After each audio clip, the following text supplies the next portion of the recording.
সুপ্রিয় চিকিৎসকবৃন্দ এবং আজকের উপস্থিতি সবাইকে আজকের মেডিসিন কেস প্রেজেন্টেশন চ্যাপ্টার 4 এ স্বাগতম। আজকে আমাদের মাঝে আছেন দুইজন presenter. First one doctor Faria Fairoz, honorary medical officer, Dhaka medical college and hospital. আমাদের আরেকজন presenter doctor Nigar Sultana, MD resident, phase A, internal medicine, BIRDEM. আমাদের আজকের মডারেটর আমাদের এই জেনারেশনের একজন dynamic internist doctor Humaira Tahsin Hossain, associate professor medicine, popular medical college, Dhaka. এবং আমাদের সাথে আছেন আজকে বিশেষ আকর্ষণ। আমি অলরেডি যাদেরকে ট্রায়ো হিসেবে উপাধি দিয়েছি, দ্য গ্রেট ট্রায়ো, আমাদের ত্রিরত্ন, আপনারা স্ক্রিনে দেখছেন আমাদের ত্রিরত্নকে। তুমি ছবি পাইলে কোথায়? তুমি বলতে পারো বারমুদা ট্রায়াঙ্গেল। হ্যাঁ, আমাদের ত্রিরত্ন স্যার। ছোটবেলায় অবশ্য আমি ত্রিরত্নের নৌবিহার বইটা আমি বেশ কয়েকবার পড়েছিলাম স্যার, জেরোমের। এবং আপনাদের এই ত্রিরত্নের সাথে আমার অবশ্য নৌবিহার করার সৌভাগ্য আমার হয়েছে, সেটাও স্যার বলতে হবে। কিন্তু ছবিটা কোন আমলের? ছবিটা কোন আমলের ছবি বুঝলাম না। কোন আমলের ছবি পাইলে তুমি? এটা আতিক স্যারকে বলতে হবে এটা কোন আমলের ছবি স্যার। আতিক স্যার, রিজন স্যার আপনাকে বলবে কোন আমলের ছবি। আমি একটু পরিচয় করে দিই। আমাদের মাঝে আজকে প্যানেলিস্ট বা এক্সামিনার যাই বলি না কেন হিসাবে আছেন professor Syed Atiqul Haque sir, founder chairman department of rheumatology, BSMU, president APLAR এবং প্রেসিডেন্ট বাংলাদেশ রিউমেটোলজি সোসাইটি। আরেকজন প্যানেলিস্ট হিসাবে আছেন professor Ridwanur Rahman sir, councillor BCPS এবং medicine and infectious disease specialist. এবং চেয়ারপারসন অথবা অবজারভার যে হিসাবে বলি আমাদের মাঝে আজকে উপস্থিত আছেন professor M A Jalil Chowdhury, ex chairman department of medicine, Bangabandhu Sheikh Mujib medical university, and ex councillor, ex honorary secretary, BCPS. আমি আর কথা না বাড়িয়ে আমি সরাসরি আমাদের আজকের সেশনের মডারেটর ডক্টর হুমায়রা তাহসিনের কাছে চলে যাচ্ছি সেশনটা ইন্ট্রোডিউস করার জন্য। অসংখ্য ধন্যবাদ ডক্টর হেসান, আপনি ত্রিরত্নকে একসাথে করতে পেরেছেন, এটা আমাদের একটা বিশাল ক্রেডিট। এবং সকল এক্সামিনি যারা আজকে আছেন তাদের জন্য একটা বিশাল সুযোগ, একদম পরীক্ষার স্টাইলে একটা লং কেস প্রেজেন্টেশন দেখা। তো আমরা কথা বাড়াচ্ছি না, আমাদের আজকে প্রথম case doctor Faria Fairuz, honorary medical officer, Dhaka Medical College Hospital. She is going to present a case on a 30-year-old female with weakness of limbs and partial drooping of both the eyelids. ও একদম proper semi স্টাইলে case present করবে। আমার অডিয়েন্সের উদ্দেশ্যে বলা থাকবে, আপনারা খুব মনোযোগ দিয়ে শুনবেন। আমরা হিস্ট্রির পরে একটা পজ দিব, আপনাদের কাছ থেকে কিছু ডিফারেন্সিয়ালস আহ্বান করব, আবার এক্সামিনেশনের পরে আবার কিছু ডিফারেন্সিয়ালস আহ্বান করব। আপনারা অ্যাক্টিভলি পার্টিসিপেট করবেন এবং পরবর্তীতে ও তার কেস শেষ করবে। ঠিক আছে, আমরা আহ্বান করছি doctor Fariha Fairuz. Doctor Fariha. Thank you, ma'am. Assalamu alaikum and a very good evening to Honorable Chairperson and distinguished panelists and the learned audience. I feel extremely honored to be able to present a case today.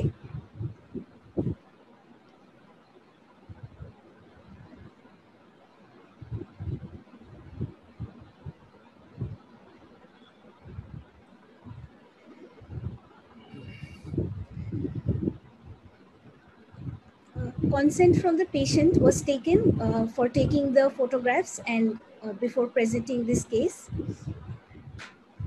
Mrs. Z, a 30-year-old female hailing from Borishal, housewife by profession, got admitted to Dhaka Medical College and Hospital on the 28th of February with the complaints of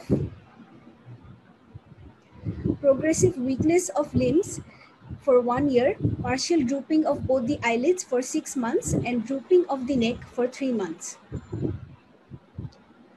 According to the statement of the patient, she was reasonably well 1 year back. Since then, she noticed progressive weakness of her upper and lower limbs, which aggravated towards the evening. She also complained of partial drooping of both the eyelids for the last 6 months and forward drooping of the neck on sitting for the last 3 months. Recently, she also noticed difficulty in chewing, swallowing, and nasal regurgitation. On query, she mentioned that she had difficulty in her day-to-day activities, including tying her hair, as well as difficulty to stand from squatting position. There was no history of fall, unconsciousness, fever, rash, joint pain, or swelling. She is non-diabetic, normotensive, non-asthmatic. Her bowel and bladder habits are normal. She did not give any significant medical or surgical history. Regarding drug history, there was no history of intake of any offending drug. All her family members are in good health. Regarding personal history, she did not give any habit of chewing betel leaf or tobacco, and she has access to deep tube well and sanitary latrine. Her menstrual cycle is regular with average flow and duration. She is mother of 2 children, both delivered by normal vaginal delivery at home. She belongs to poor socioeconomic class, and she was immunized as per EPI schedule. Any queries from the audience? আমরা history পার্টটুকু শুনলাম। Any queries from the audience? কার কোনো question আছে আমাদের প্রেজেন্টারের কাছে? Doctor Asad Rajib question করবে। জি বলেন, ডক্টর আসাদ রাজীব বলেন। কোশ্চেন করছে না। হইছে কিনা? জি, ওনাকে এলাও করা হইছে, উনি আনমিউট করে কথা বলতে পারবেন। আচ্ছা, কোশ্চেন না থাকলে আমরা 3 থেকে 4টা ডিফারেনশিয়ালস আহ্বান করছি আমাদের অডিয়েন্সের কাছ থেকে। 30 বছরের young lady, progressive weakness of upper and lower limbs 1 বছর, drooping of eyelid 6 months, neck drooping 3 months. Hello, জি জি, কে বলছেন? আসসালামু আলাইকুম। আমি ডক্টর আসাদ রাজীব। বলেন। আমার একটা কোয়েরি ছিল, any drug history? Doctor Fariha? No, there was no history of taking any drugs or any other offending drug. আপনি কি পার্টিকুলার কোনো ড্রাগ সম্বন্ধে জানতে চাচ্ছেন? Like penicillamine and hello? G G, no, she did not give any kind of drug history. ঠিক আছে, আমরা specific queries না থাকলে একটু ডিফারেনশিয়ালস আহ্বান করছি। হিস্ট্রি থেকে আমরা কি কি চিন্তা করব? From history of the patient, it is a typical history for a neuromuscular junction disorder. Generalized myasthenia gravis is the first top differential diagnosis, provisional diagnosis. আচ্ছা, আপনি বলছেন রাজীব? জি। ঠিক আছে, মায়াস্থেনিয়া গ্রেভিস। আমরা আর কি কি চিন্তা করব? এটা আমরা প্রভিশনাল বা ডিফারেনশিয়াল 1 নম্বরে রাখলাম। এরপরে আরেকজন বলেন। একজন একটা রিপিট হবে না। আর কেউ কিছু বলবেন? মায়াস্থেনিয়ার সাথে আমরা ডিফারেনশিয়ালস কি মনে করব? হ্যান্ড রেজ করতে আরো 2 জন। জি বলেন। ডক্টর কলি মাহমুদা। সেমটা আরেকবার বলা যাবে না, অন্য কিছু বলেন। আনমিউট করতে হবে তো, ওরা কথা বলবে কেমনে? ওনাদের এলাও করা আছে স্যার, ওনারা আনমিউট করে কথা বলতে। আমি ডাক্তার মাহমুদা বলছি। Madam, Guillain Barre syndrome or rheumatoid arthritis? Or কেন? জিবিএস একটা আর রিউমাটয়েড আর্থ্রাইটিস। জয়েন্ট পেইন তো কোথাও বলেননি, উইকনেস বলছি। আচ্ছা, দুটো বলেন। আর হ্যাঁ, রিউমাটয়েড আর্থ্রাইটিস। আচ্ছা, 3টা হলো। একজন একটা করে বললে ভালো হয়। আরেকজন কেউ কিছু বলবেন? আর আরেকজন? Thank you doctor Koli, thank you madam. আরেকজন দিবেন প্যারানিওপ্লাস্টিক সিনড্রোম যে কোনো জায়গা থেকে। আরেকজন দিবেন ইনফ্ল্যামেটরি মায়োপ্যাথি। ম্যাডাম মায়োটনিক ডিস্ট্রফি একটা। মায়োটনিক ডিস্ট্রফি, ইনফ্ল্যামেটরি মায়োপ্যাথি বলতে কি পলিমায়োসাইটিস বুঝাচ্ছেন? ইনফ্ল্যামেটরি মায়োপ্যাথি চ্যাট বক্সে কমেন্ট করে রাখছেন ইনফ্ল্যামেটরি। আরেকজন দিবেন হাইপোক্যালেমিয়া। তাহলে রিকারেন্ট হতে হবে 1 বছর তো। ঠিক আছে, তাহলে আমরা আর মায়োটনিক ডিস্ট্রফি আমরা 7টা ডিফারেনশিয়ালস পেয়েছি। আরেকজনের আছে ম্যাডাম পলিমায়োসাইটিস। ইনফ্ল্যামেটরি আর পলিমায়োসাইটিস তো একই কথা। আচ্ছা যাক, তাহলে আমরা পেলাম, আর লাগবে না, 8টা হয়ে গিয়েছে। Myasthenia top of the list, GBS, rheumatoid arthritis, paraneoplastic syndrome, myotonic dystrophy, inflammatory myopathy, polymyositis and hypokalaemia. আমরা এতটুকু। আরেকজন বলেছেন কি mix connective tissue disorder, MCTD. আমরা তাহলে এতগুলা ডিফারেনশিয়ালস রাখলাম। এরপর আমরা আবার ডক্টর ফারিয়ার কাছে চলে যাচ্ছি এক্সামিনেশন শোনার জন্য। ফাইনালি আমাদের স্যাররা পরে কমেন্ট করবেন যে এই ডিডিগুলো সব ঠিক ছিল কিনা। Doctor Fairuz. G ma'am. On general examination, the patient was ill looking and anxious. Bilateral partial ptosis was present. She was of average body build, cooperative, decubitus on choice, mildly anemic. There was no lymphadenopathy or thyromegaly, no engorged neck vein. Skin condition was normal with no hair loss. Vital signs were within normal parameters.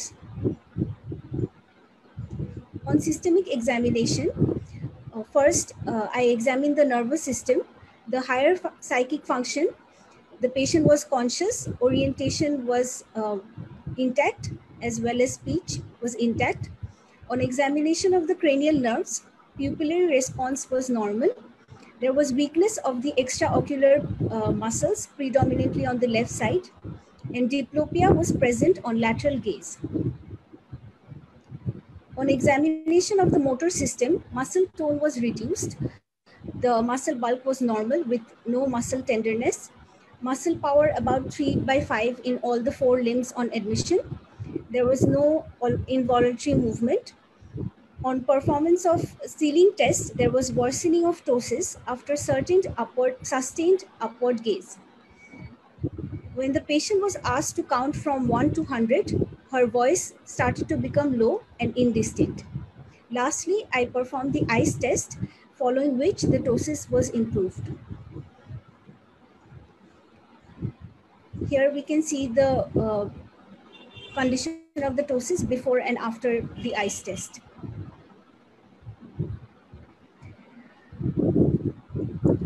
The reflexes on both the right and left sides were normal.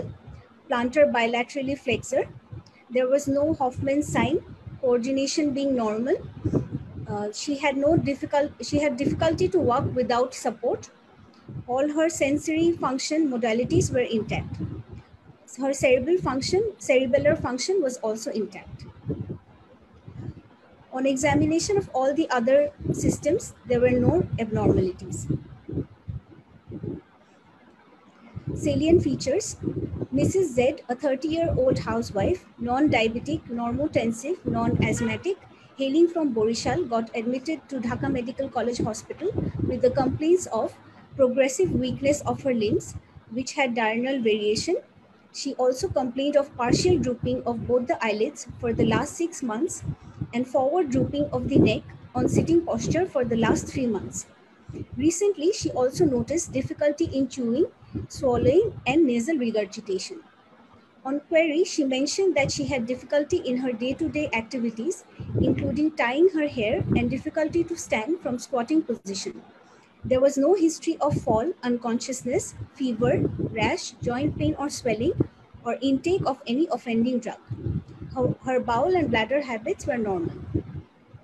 On general examination, she was mildly anemic, non-icteric, had bilateral ptosis. Vitals were within normal limits. On examination of the nervous system, her higher psychic function was intact, pupil response being normal. There was weakness of the extraocular muscles, more predominant on the left side, presence of diplopia in lateral gaze. Muscle tone was reduced, power being 3/5 in all 4 limbs. Jerks were normal bilaterally. Ceiling test revealed worsening of ptosis after sustained upward gaze. And after counting from 1 to 20, her voice started to become low and indistinct. Ptosis improved after ICE test. Sensory and cerebellar functions were intact, and all other systems revealed no abnormalities. Any provisional diagnosis from the audience? Doctor Humayra বলবে। Humayra please. Doctor Humayra ma'am একটা unmute করবেন। আমাদের জি sir, আমাদের audience থেকে এখন provisional diagnosis প্রথম কোনটা আসবে? প্রভিশনাল ডায়াগনোসিস কোনটা আসবে? মাইস্থেনিয়া গ্রেভিস প্রভিশনাল ডায়াগনোসিস। আর এখন যে এক্সামিনেশন ফাইন্ডিং আমরা শুনলাম, কোনটা কোনটা দিদি আমরা রাখবো? আমরা তো বেশ লং লিস্ট অফ ডিফারেন্সিয়ালস ছিল, এখন কোনটা কোনটা রাখবো? Madam, আর কি- Lambert-Eaton myasthenia syndrome and paraneoplastic syndrome. Eaton number তো আচ্ছা একই মানে Paraneoplastic. প্যারানিওপ্লাস্টিক জি Paraneoplastic. তাহলে দুটা হলো ল্যাম্বার্ট-ইটন আর মায়াস্থেনিয়া। মায়াস্থেনিয়া আমাদের প্রভিশনাল, ডিফারেনশিয়াল ল্যাম্বার্ট-ইটন মায়াস্থেনিক সিনড্রোম, দুইটা গেল। আর কিছু থাকবে? আর কিছু থাকবে? ম্যাডাম এলইএমএস আছে একজনের। ওইটাই তো ল্যাম্বার্ট-ইটন মায়াস্থেনিক সিনড্রোম, ওটাই ইটন ল্যাম্বার্ট সিনড্রোম। আর কিছু ওর এক্সামিনেশন ফাইন্ডিং গুলো এত নজরুল স্পেসিফিক। ইসলাম কনক লাইভ কিছু বলবে? From the history and examination, it is more likely to be a case of myasthenia gravis, as there is a progressive weakness of the limbs and associated with the nasal আপনারা ligature. DD কিছু আছে কিনা বলেন, আপনারা DD না কিছু মানে আছে কিনা বলেন। একইটা দুজন বলা লাগবে না। মায়াস্থেনিয়া তো আমরা ধরেছি প্রভিশনাল, ডিডি হিসেবে একটা ইটন নাম্বার ধরেছি। আর 3 নম্বর আর কিছু রাখবেন না? এই দুটোই থাকবে? থার্ড আর কিছু No, রাখবো madam. আমরা? না, এই দুটোর মধ্যেই থাকতে চাই ম্যাডাম। এই দুটোর মধ্যে আমরা থাকতে চাই। আর কারো কোনো কমেন্ট আছে? আমার আর কারো কোনো প্রপোজাল আছে? আচ্ছা, না থাকলে আমরা ইনভেস্টিগেশন শুনবো।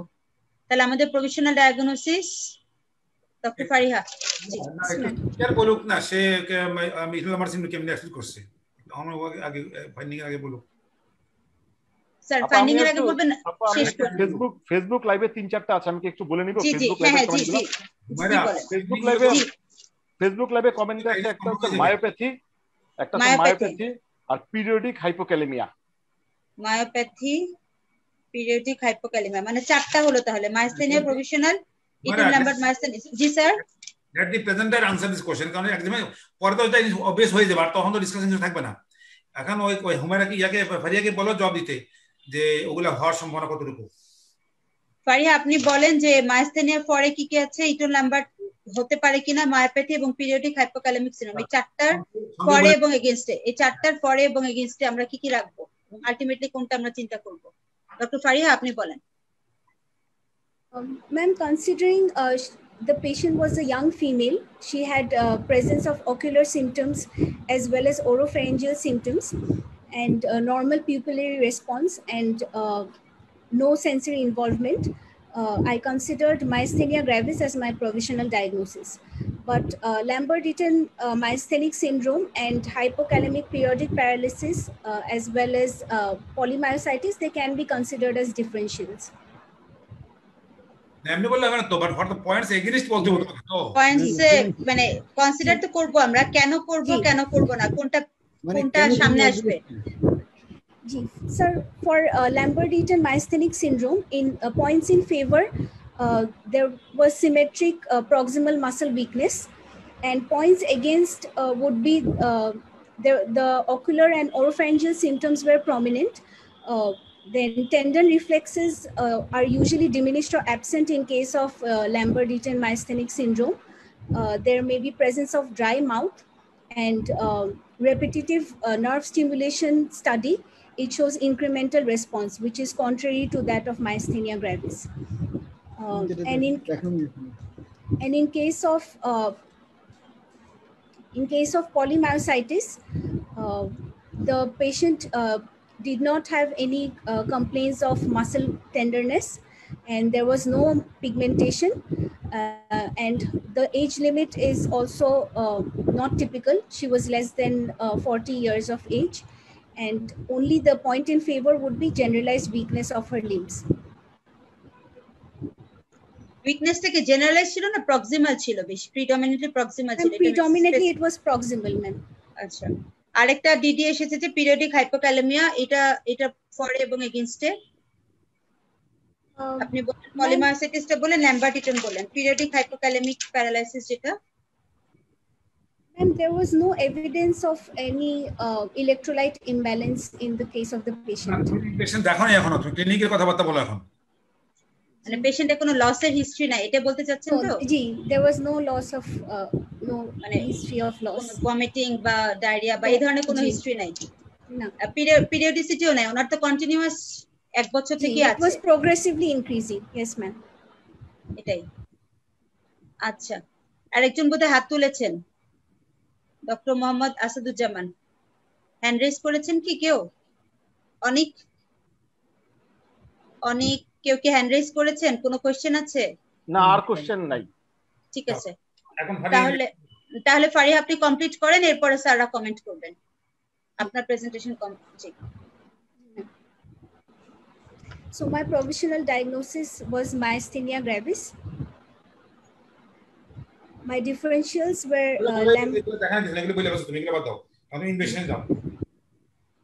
ইনভেস্টিগেশন দেখিয়ে ফেলেন।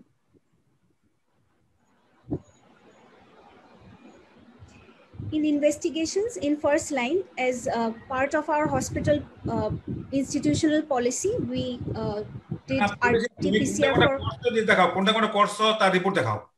জি কই So we did a complete blood count. Her complete blood count was within normal ranges. Hemoglobin being 13.3 grams per liter. The total counts were normal bolte hobe na, normal shesh ji tarpor serum electrolytes were also within normal ranges. Serum creatinine, random blood sugar, serum TSH, and urine routine microscopic examination all revealed normal findings. না না T S normal কেমনে হয় দেখি বলো। TSH টা তো below normal. TSH দেখার পরে কি FT3T4 দেখা হয়েছিল? And the patient was financially not able to bear the expenses of so many. এত উপরকে করতে পারছো, এখানে ফাইন্যান্সের প্রশ্ন আসা যাবে না। তুমি বলো যে তুমি we tried convincing the patient, but they were not ready to do so many extra tests. ঠিক আছে, please proceed. তোমার নরমাল বলতে Sir, this is the chest X-ray. It wasn't a very good one. ECG showed sinus rhythm.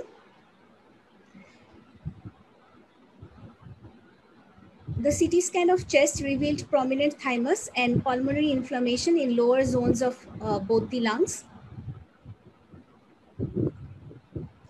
Repetitive nerve stimulation study showed decremental response. So my final diagnosis on the basis of the clinical workup was myasthenia gravis. Management team. Treatment in hospital and on discharge. We started with anticholinesterase tablet pyridostigmine 60 milligram dose. Initially, we gave the patient single dose, and after 1 week, we increased it to 1.5 dose 6 hourly. Then we added tablet prednisolone 20 milligram. Initially started at single dose and then gradually increased over another week to 1.5 only in the mornings. Then we added tablet azathioprine 50 milligram subsequently. Initially at single dose for 7 days, and on discharge it was continued 12 hourly. And prior to this pharmacological immunosuppression, we gave the patient pneumococcal and influenza vaccine. Surgical consultation for possible thymectomy was also taken. And although the acetylcholine receptor antibody could not be done in this case, she was an ideal candidate for thymectomy. Her prognosis was showed improvement after taking the above mentioned medications. মানে hospital stay করার সময় ভালো হয়েছে না follow up এসেছিলেন? And she started to improve during hospital admission, and after she could not come for follow up, but I checked up on the patient and she said she had improved. This is all about your presentation? Yes ma'am, thank you. Thank you very much. Thank you Dr. Fariha. আমরা এখন এই কেসটা সম্বন্ধে আমাদের প্যানেলিস্টদের opinion জানতে চাচ্ছি। Sir short comment sir. Atik sir আগে, তারপর রিদওয়ান স্যার। তো তুমি তো শর্ট বলে আমাকে বিপদে ফেলে দিছো আসলে। না স্যার, মানে এরপর আবার একটা কেস আছে তো স্যার। না স্যার আপনি বলেন স্যার। না আমি শর্ট তো টাইম লিমিট করে শর্ট মানে কি? স্যার শর্ট মানে স্যার মানে খুব বেশি বড় না স্যার। আমি আসলে সত্যিকার অর্থে দীর্ঘদিন এরকম ইয়েতে ছিলাম না, কাজেই আমি আবার ওর কথার জন্য অনেক কিছু জড়ো করে ফেলছি। আমি বলবো যে ফারিহার প্রেজেন্টেশন মানে up to diagnosis it was excellent. এখানে আমি খুব বেশি ত্রুটি পেয়েছি বলে আমি বলবো না, কিন্তু আমি খুব মাইনিউটলি জিনিসটা ফলো করছি যে ও প্রত্যেকটা ডিডি কে এক্সক্লুড করার জন্য যেই পয়েন্টগুলো নেগেটিভ বলা দরকার সেগুলো বলছে, কিন্তু এটাও ঠিক যে ও অনেক নেগেটিভ পয়েন্ট একটু বেশিও বলে ফেলছে যেগুলির কোনো দরকার ছিল না। তা আমি এই প্রসঙ্গে একটু তোফায়েল স্যারের একটা বক্তব্য একটু বলতে চাই, সেটা হচ্ছে যখন ক্যান্ডিডেটরা যখন পরীক্ষার সময় উত্তর করতো যে স্যার মানে it doesn't have anaemia, cyanosis, jaundice, clubbing, koilonychia, lymphadenopathy, thyromegaly একরাশ যখন বলে তো স্যার তখন বলতেন যে ছেলে শ্বশুর বাড়ি গেছে। তারপরে মায়ের কাছে ফিরে আসার পরে মা জিজ্ঞেস করলো, বাপ তোকে তোর শাশুড়ি কি খাইতে দিয়েছে? বলে যে মা আমাকে মুরগি খাইতে দেয়নি, ফিরনি খাইতে দেয়নি, তারপরে মানে ফল খাইতে দেয়নি, এরকম বেশ একরাশ আইটেম বলার পরে মা বললো, দেখ তোকে তো কি খাইতে দেয়নি সেটা তো আমি শুনতে চাইনি, কি খাইতে দিছে সেটা তুই চাচ্ছি। তা একটা কথা বলা হয় যে নেগেটিভ পয়েন্টের যে সিলেকশনের জুডিশিয়াসনেস, এটা দিয়েই কিন্তু একজন এক্সামিনার বুঝবে যে এই কতখানি ঝানু, তার ক্লিনিক্যাল অ্যাকুমেন্ট কতখানি হচ্ছে এটা বুঝতে পারবে। এটা হচ্ছে খুব বেশি দরকার। এই জন্য negative points must be selected very judiciously, যে আমাদের কমন ডিফারেন্স, কমনেস্ট ডিডি গুলো কোনগুলো। আমার পাইকারি ভাবে যেমন এসিলি একটা ডিডি, সেই এসিলির জন্য স্কিন র্যাশ নাই, এই কথাটা কিন্তু আমার বলার কোনো দরকার ছিল না। তারপরে যেমন আমি বলবো যে no history of loss of consciousness and no history of fall, এগুলো কিন্তু এগুলো মানে ফারিহা যেই জিনিসগুলোকে, যেই ডিডিগুলোকে মাথায় রেখে বলছে সেগুলো কিন্তু অনেক রিমোট ডিডি, মানে একটা গরুকে নদীর তীরে এনে গরুর রচনা লেখার মতন ব্যাপারটা হয়ে যায়। এই ধরনের রিমোট ডিডি ভিত্তিক গুলো এখানে বলার কোনো দরকার নাই। কিন্তু আমি দেখলাম যে ল্যাম্বার্ট ইটন মাইস্থেনিক সিনড্রোমটা একটা ইম্পর্টেন্ট ডিফারেন্সিয়াল ডায়াগনোসিস, কারণ তাতেও কিন্তু এই ধরনের মানে প্রোগ্রেসিভ এটা থাকে, ক্যারেক্টারটা থাকে, তারও ডায়াগনাল ভ্যারিয়েবিলিটি থাকে, মানে ফ্যাটিগেবিলিটিও থাকে। কাজেই যদিও আমরা ওই ইয়েতে আরএনএসে পাবো মানে ইনক্রিমেন্টাল, আর এখানে পাবো ডিক্রিমেন্টাল, তফাৎটা এই জায়গায় আছে, কিন্তু ক্লিনিক্যালি ওই তফাৎটা করা যায় না। তবে ফারিহা যেটা বলছে খুবই সুন্দর যে ইটন ল্যাম্বার্ট মাইস্থেনিক সিনড্রোমে আসলে অকুলার ইনভলভমেন্ট থাকার কথা না, যেটা এই পেশেন্টের অকুলার ইনভলভমেন্ট ছিল। কাজে এটা থাকার কথা না, কিন্তু ও আবার উত্তরে বলছে যে ড্রাই মাউথ, এটা কিন্তু ফারিহা উত্তরে বলছে, কিন্তু নিজে প্রেজেন্ট করার সময় একবারও বলেনি যে patient did not complain of dry mouth. আমি কিন্তু এটা চাচ্ছিলাম যে যেগুলো রিলেভেন্ট সেগুলো সবগুলো বলবে, এবং যেগুলো ইররিলেভেন্ট সেগুলো কিছুই বলবে না। এইভাবে যদি ফারিহা নিজেকে আরো পারফেক্ট করতে পারতো আরো ভালো হতো। ঠিক তেমনি এটাও ঠিক যে মায়াস্থেনিয়া গ্র্যাভিসও কিন্তু কখনো কখনো একটা প্যারানিওপ্লাস্টিক সিনড্রোম। ইটন ল্যাম্বার্ট তো আমরা সবাই জানি, ল্যাম্বার্ট এটা একটা মানে কমনলি প্যারানিওপ্লাস্টিক, কিন্তু মায়াস্থেনিয়া গ্র্যাভিসও আনকমনলি প্যারানিওপ্লাস্টিক। তার সবচেয়ে কমন নিওপ্লাস্টিক অ্যাসোসিয়েশন থাইমোমা, কিন্তু আরো অন্যান্য ম্যালিগনেন্সির কারণেও হতে পারে, তার মধ্যে ব্রঙ্কিয়াল কার্সিনোমা একটা। আর এটাও ঠিক যে আমাদের দেশে একজন রোগী যেই প্রেজেন্টেশন নিয়ে আসুক না কেন, কাফ যে নাই এই কথাটা কিন্তু আলাদাভাবে বলার দরকার আছে। যদিও ফারিহা খুব সুন্দরভাবে বলছে যে there is no symptoms from other systems, একটা মানে সিস্টেমিক সার্ভে যে করছে সেটা প্রমাণ করছে।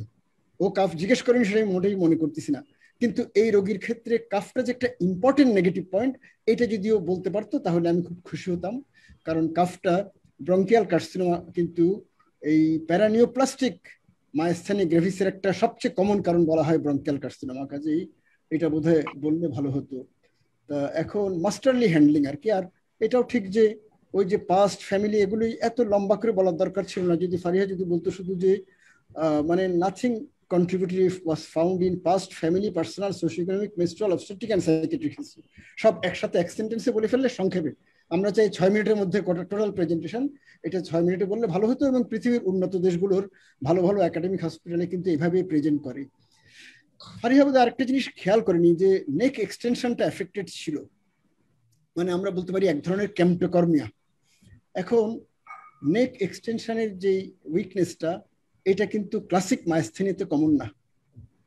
এবং যখন নেক এক্সটেনশনের উইকনেস থাকে তখন আমাদের কনসিডার করতে হবে যেটা মায়াস্থেনিয়ার ভ্যারিয়েন্ট কিনা। মায়াস্থেনিয়া ইটসেলফের কিন্তু ভ্যারিয়েন্ট। আচ্ছা, ডিফারেন্সিয়াল ডায়াগনোসিসে একটা ডিফারেন্সিয়াল ডায়াগনোসিস কেউ বলেনি। আমি মনে করি যে এই যে মানে গুলেনবারি সিনড্রোম, পলিমায়োসাইটিস, তারপরে এমসিডিডি, এসব হাবিজাবি, এগুলো কিন্তু কোনোটাই ডিফারেন্সিয়াল ডায়াগনোসিসে আসবে না। কিন্তু ল্যাম্বার্ট ইটন সিনড্রোমটা একটা আসবে।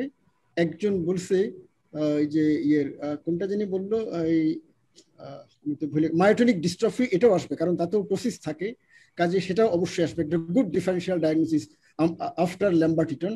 আমি মনে করি যে থার্ড ডিফারেন্সিয়াল ডায়াগনোসিস হওয়া উচিত ছিল অকুলোফ্যারিঞ্জিয়াল মাসকুলার ডিস্ট্রফি। ফারিহা, তোমরা তো এমবিবিএস পাস করে, আমি জানি না তোমরা কি এখন আর্লি ইয়ার্স এর রেসিডেন্ট অফ মেডিসিন না লেট ইয়ার অ্যাডভান্স ইয়ার্স এর রেসিডেন্ট? যদি অ্যাডভান্স ইয়ার্স এর হও তাহলে কিন্তু তোমাদের এই জিনিসগুলো জানা থাকতে হবে যে অকুলোফ্যারিঞ্জিয়াল মাসকুলার ডিস্ট্রফি একটা ভ্যারাইটি আছে, তাতে কিন্তু প্রসেস থাকে, ডিপ্লোপিয়া থাকে, এই জিনিসগুলো থাকে।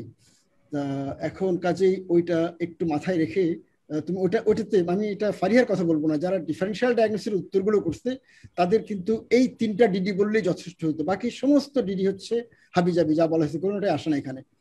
আচ্ছা, এখন আমি যেটা বলতে চাচ্ছিলাম ফারিহাকে, ওই যে যখন নেক এক্সটেনশনের উইকনেস থাকবে, নেকটা সামনের দিকে এরকম ঝুলে পড়বে, তখন আমরা বলি যে মায়োস্থানিয়া গ্রেভিসের একটা বিশেষ ভ্যারাইটি আছে যেটাকে বলা হয় মানে anti muscle specific tyrosine kinase antibody positive. তাদের কিন্তু কোলিনিস্টারেজ অ্যান্টিবডি থাকে না, এটা সম্পূর্ণ ভ্যারিয়েন্ট, এটা আনকমন একটা ভ্যারিয়েন্ট, কিন্তু এই ভ্যারিয়েন্টে কিন্তু নেক এক্সটেন্সার্স আর কমনলি এফেক্টেড, কাজে ওইটা আমাদের চিন্তা করতে হবে। এবং আমাদের পাশাপাশি এটাও মাথায় রাখতে হবে যে এটা যদি হয়ে থাকে তাহলে এটাতে as a whole thymic involvement is less common than classic অথবা অ্যাসিটাইলকোলিন রিসেপ্টর অ্যান্টিবডি অ্যাসোসিয়েটেড যে মায়োস্থেনিয়া তার চেয়ে কম, কিন্তু যখন থাইমিক ইনভলভমেন্ট থাকবে তখন কিন্তু থাইমোমা, এটাতে থাইমোমার জন্যই বেশি হয়। তার মানে আমি যদি ওইটাতে অ্যাটেনশন পে করতাম তাহলে আমি কিন্তু তাকে জিজ্ঞেস করতাম যে, বা তাকে এক্সামিন করার সময় খেয়াল করতাম যে তার কথাগুলো জড়ায় যায় কিনা, slurring of the speech. Mild ডিজার্থিয়া কিন্তু একটা বৈশিষ্ট্য। তা ফারিহা আসলে আমাদেরকে ডিজার্থিয়া সম্পর্কে কিছু বলেনি, এবং ওইটা যে একটা মানে ওর মাথায় যে রোগী অ্যাসিটাইলকোলিন রিসেপ্টর অ্যান্টিবডি করতে চাননি বলে করতে পারেনি, সেটা যে আমি দোষ দিচ্ছি না, কিন্তু এই রোগীর ক্ষেত্রে যে আমাদের মাসেল স্পেসিফিক টাইরোসিন কাইনেজ মানে এমইউএস কে সাব টাইপের মায়োস্থানিয়া গ্রেভিস হতে পারে এটা বুঝতাম। যদিও বলতো যে পেশেন্টের কোনো স্লারিং অফ স্পিচ নাই অন এক্সামিনেশন, তাহলে বুঝতে পারতাম, এবং এরপরে আমি ট্রিটমেন্টের ব্যাপারে ওকে আরো কিছু সুচারু হতে বলতে পারতাম। যদি আমি ইনভেস্টিগেশনে আসি, আমি বলবো যে স্পাইরোমেট্রি আর ইসিজি কিন্তু এই রোগীর জন্য দরকার ছিল না, পাশ যেখানে আর্থিক সমস্যা আছে, বরং আমরা ক্যালসিয়াম ম্যাগনেসিয়াম করতে পারি, কারণ মায়োস্থানিক একটা সিডো মায়োস্থানিয়া বলে একটা কথা বলা হয়, যেটা হাইপোক্যালসিয়ামে দিয়ে হতে পারে, মানে হাইপোপ্যারাথাইরয়েডিজম থেকে যদি আর হাইপার ম্যাগনেসিয়ামের জন্য হতে পারে। কাজেই এই পেশেন্টে আমাদের ক্যালসিয়াম ম্যাগনেসিয়াম করাটা রাদার একটু ইম্পর্টেন্ট ছিল। এখন আমি আসবো ফারিহার ট্রিটমেন্টে আসলে যে কোনো ট্রিটমেন্ট, ফারিহার ট্রিটমেন্টটা মানে ফারিহার এই পর্যন্ত সবকিছুই পোস্ট গ্রাজুয়েট লেভেলে চমৎকার হয়েছে, মানে আমি বলবো intermediate residency years of medicine, late advance residency লেভেলে পৌঁছায়নি কিন্তু ইন্টারমিডিয়েট রেসিডেন্সি, কিন্তু ট্রিটমেন্টে যে আসলে এমবিবিএস লেভেলের হয়ে গেছে। যদিও আমি এখানে আগে ভাগে স্বীকার করবো ট্রিটমেন্টে আমিও আপ টু ডেট না, আমি যা কিছু বলবো তার মধ্যে আমার অনেক ভুল থাকতে পারে, যদি রিদওয়ান ওগুলো আমারগুলো লজ্জা না করে ঠিক করে দেয়। কিন্তু সে দেয় নাই, নিচে তার একটা গ্রুপ দিছে, তাকে দোষ দিতে লাভ নাই। আচ্ছা, তাকে দোষ দেয়, এখানে তো গ্রুপের প্রতিনিধি তো ও। তা আমি বলছি যে এখন ধরেন আসলে আমাদের পোস্ট গ্রাজুয়েট লেভেলে কিন্তু আমরা চাইবো পেশেন্ট এডুকেশন এবং share decision making should be the first step of treatment of any chronic condition. Patient education and share decision making, Faria এগুলি বলতেই হবে। নাম্বার 2 হচ্ছে গোল সেটিং, মানে রোগীর সাথে আলাপ করে তার ট্রিটমেন্টের আমাদের গোলটা কি এটা কিন্তু ডিসকাস করতে হবে, রোগীকে আমাদের knowledgeable partner of decision making A convert করতে হবে, সেটা কিন্তু তোমার কথায় মনে হচ্ছে আমরা করিনি। তারপরে অনেকগুলো ড্রাগ কিন্তু মায়োস্থানিয়া গ্রেভিসের রোগীদেরকে অ্যাভয়েড করতে বলা হয়, তার মধ্যে কুইনোলোন, এই যে আমাদের এখন কোভিড হইলেই দেওয়া হচ্ছে সিপ্রোফ্লক্সাসিন, মক্সিফ্লক্সাসিন সবচেয়ে কমন ড্রাগ কিন্তু কিউটি প্রলং করা, সেই মক্সিফ্লক্সাসিন, এজিথ্রোমাইসিন মানে macrolides, clindamycin, tetracycline, vancomycin, metronidazole, nitrofurantoin, beta blockers, তারপরে chloroquine, hydroxychloroquine, gabapentin, carbamazepine, phenytoin এবং ম্যাগনেসিয়াম সালফেট, এরকম অজস্র ওষুধ আছে যেগুলো মায়োস্থেনিকে অ্যাগ্রেভেট করে। এবং আমরা যখন রোগীকে কাউন্সেল করব তখন কিন্তু আমাদের রোগীকে বলতে হবে যে আপনার এই ওষুধগুলো অ্যাভয়েড করতে হবে, কোনো ডাক্তারের কাছে আপনার গেলে বলতে হবে যে আমি মায়োস্থেনিয়ার রোগী। কাজেই এখানে আমার মনে হয় যে এগুলো কিছু মিসিং ছিল।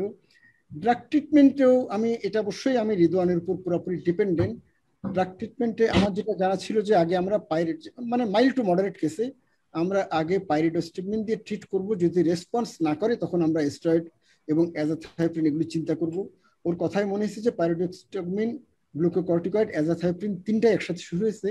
কিন্তু সবচেয়ে বড় যেটা মিসিং সেটা হচ্ছে যেই মানুষটার মানে ক্যাম্প্টোকর্মিয়াও আছে, নেকটা সামনের দিকে ঝুলেও যাচ্ছে এবং থাইমাসও আবার সিটি স্ক্যানে বড়, সেই ক্ষেত্রে থাইমোমাটাকে ফার্মলি এক্সক্লুড না করে ড্রাগ ট্রিটমেন্ট দিয়ে ছেড়ে দেওয়াটা ঠিক হয়নি।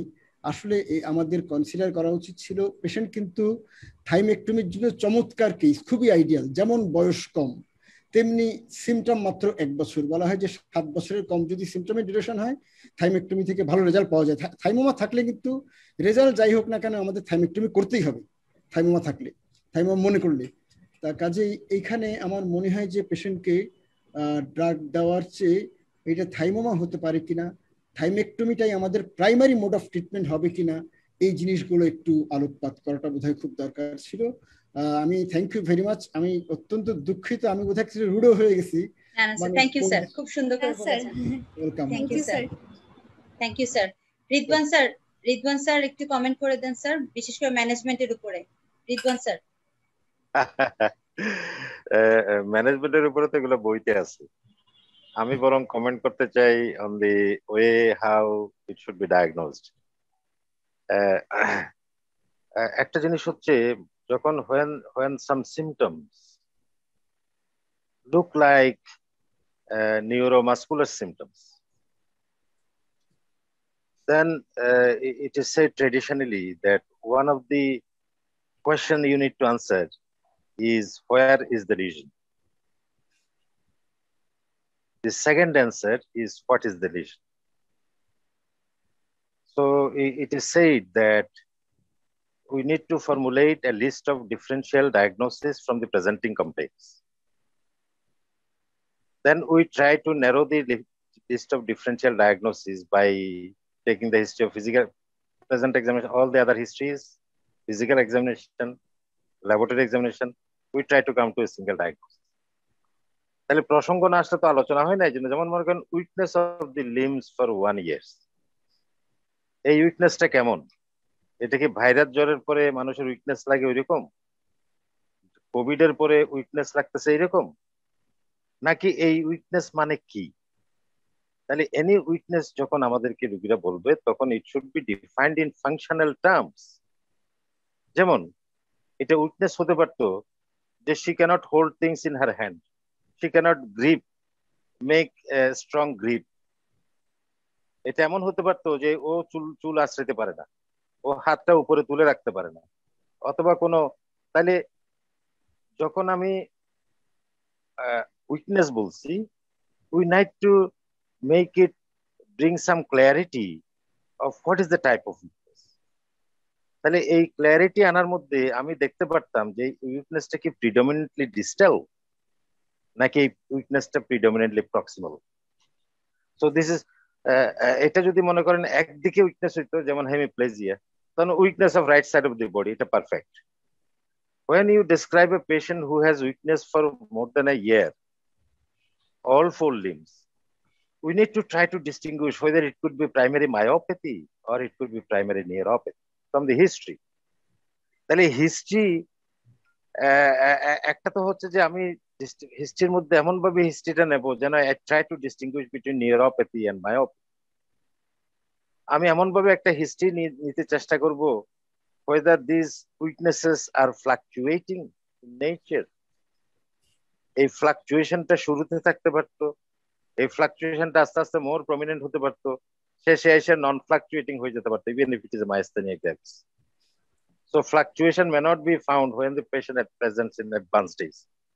তাহলে এই উইকনেস অফ দি লিমস এটাকে ফাংশনাল টার্মস, যেমন মনে করেন যে ওই যেগুলো আমি বললাম। 2 নম্বর হচ্ছে বলে যে হোয়াট ইজ দ্য লিশন, আপনি কিভাবে ডিফাইন করবেন একটা নিউরোলজি। এই what is the lesion is based on temporal profile of the illness. Temporal profile of the illness means time course of the illness. ওনার ব্যাপারে না তাহলে এই পেশেন্টের কি হলো, এগুলো কি শুনতেছি?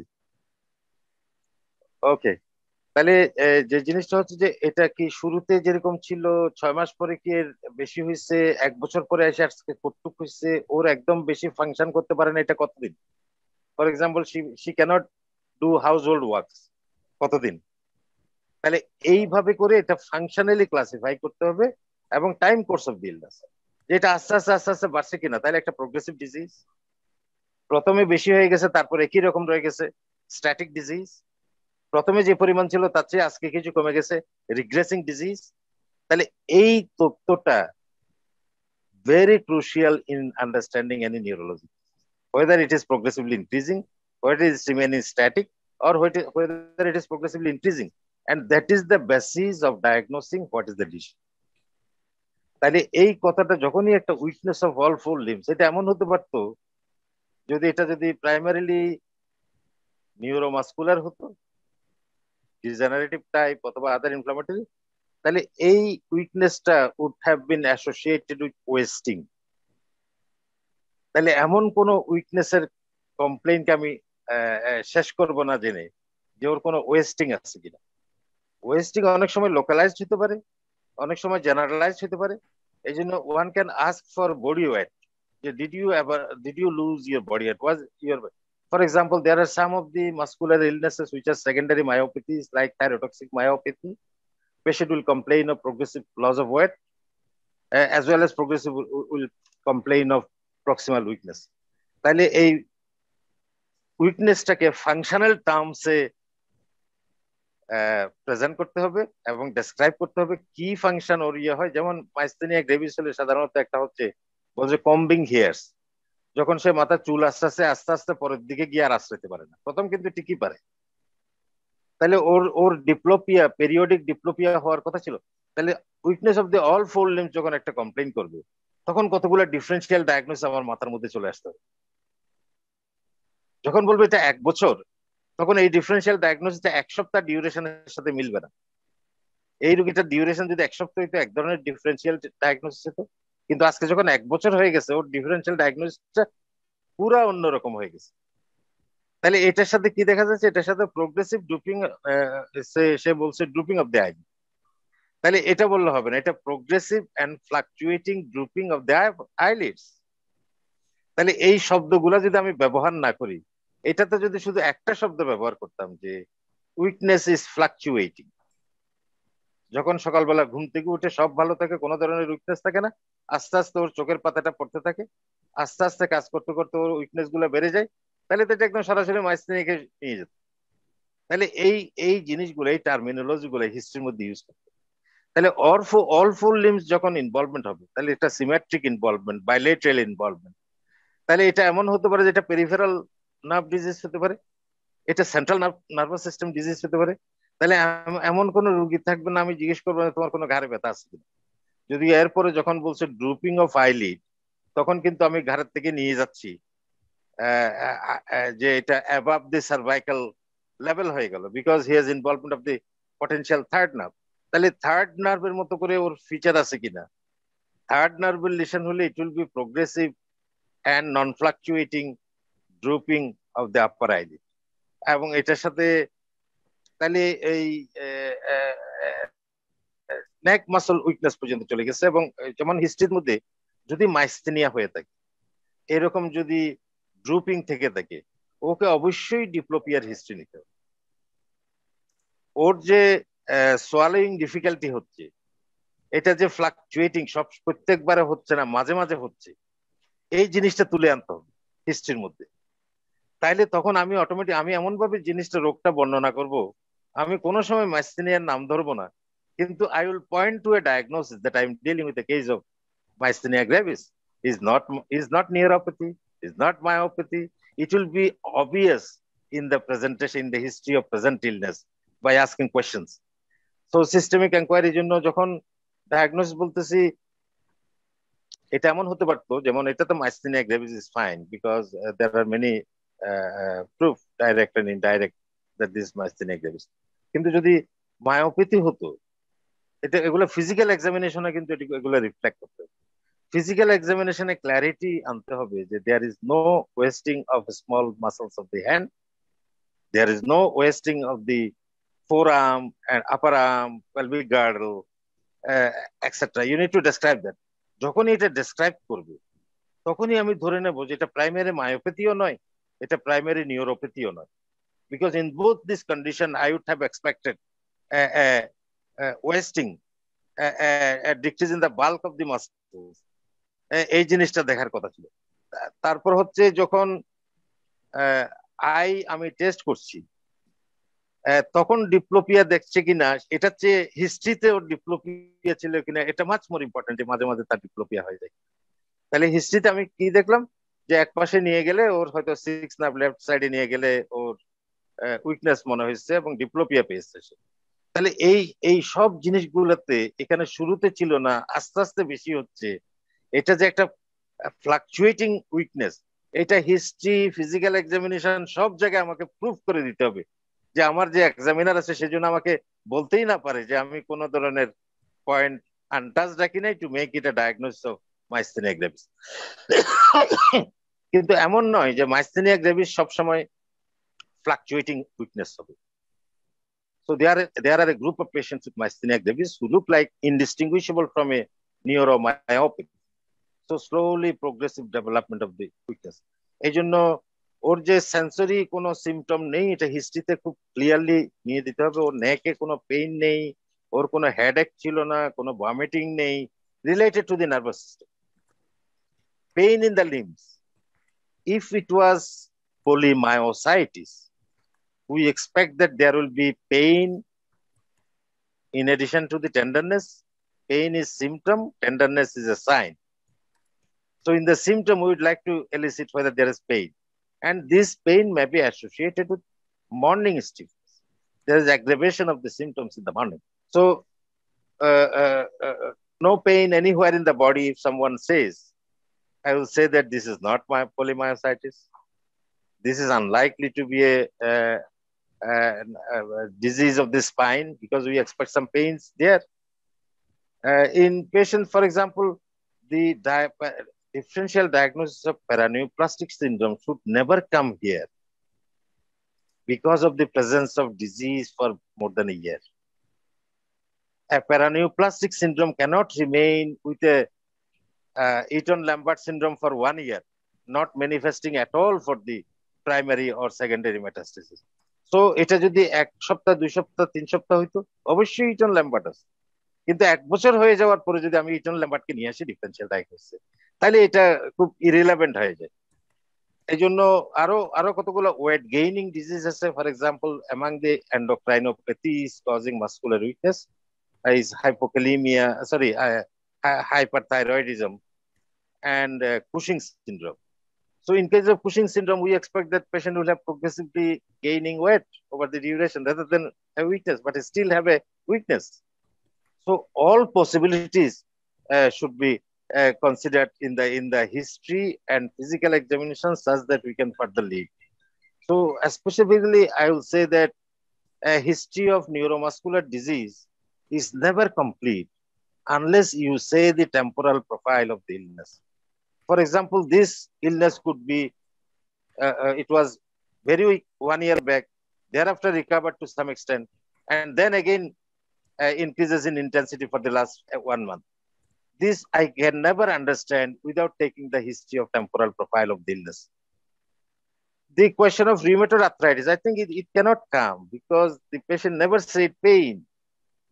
So weakness, there can be neuropathy secondarily due to rheumatoid arthritis, but that is not the feature here. We have features of primary disease.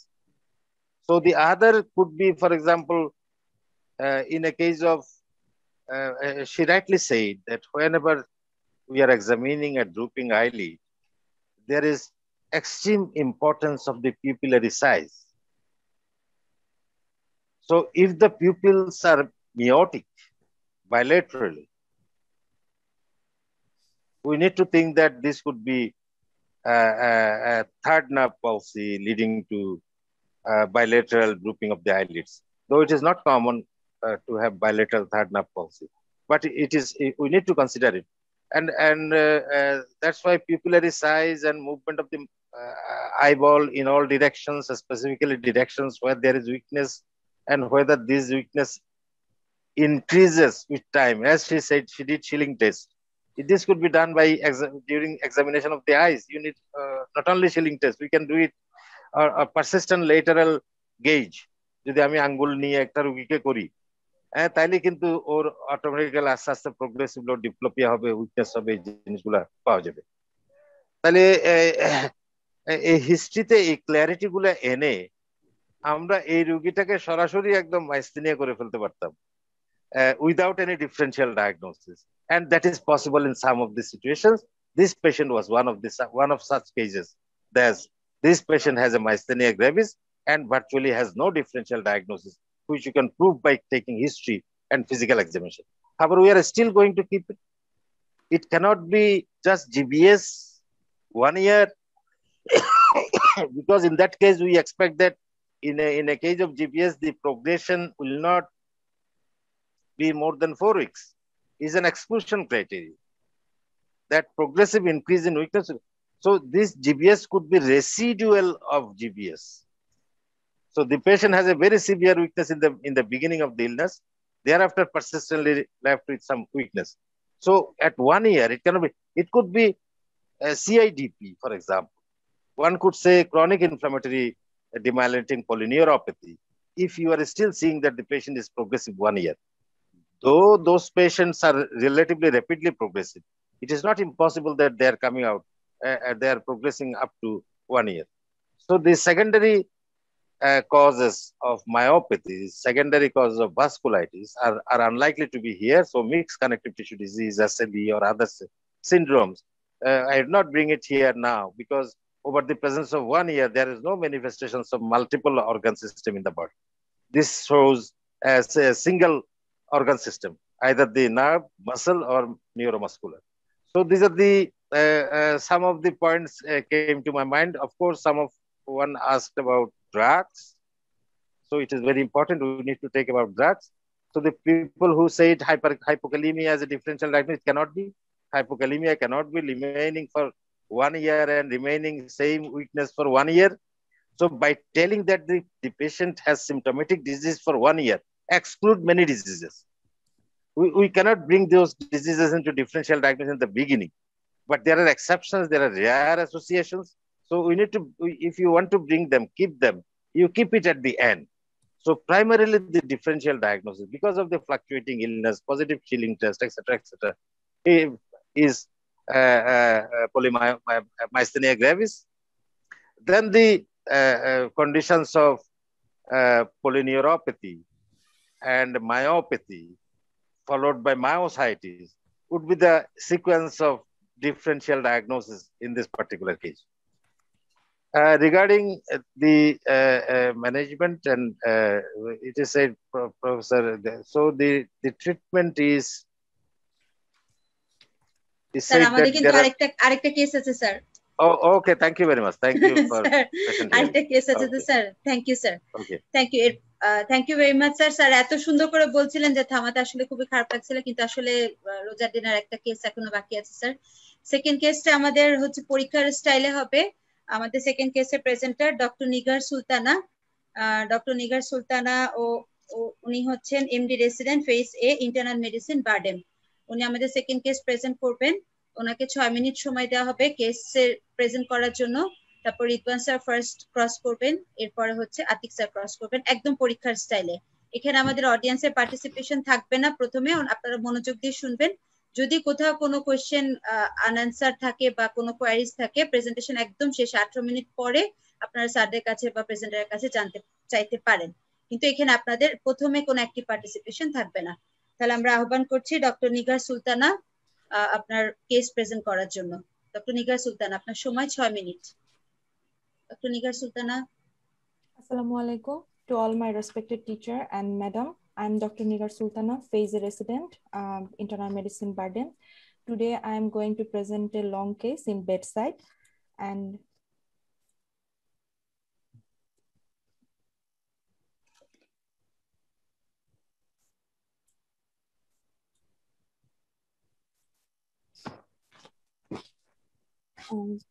Now, Mr. X, a 50-year-old businessman, non-diabetic, normotensive, non-alcoholic smoker, hailing from Jatrabari, Dhaka, was admitted into Department of Medicine of Bardem General Hospital with right upper abdominal painful mass, which is gradually increasing in size for last 2 months.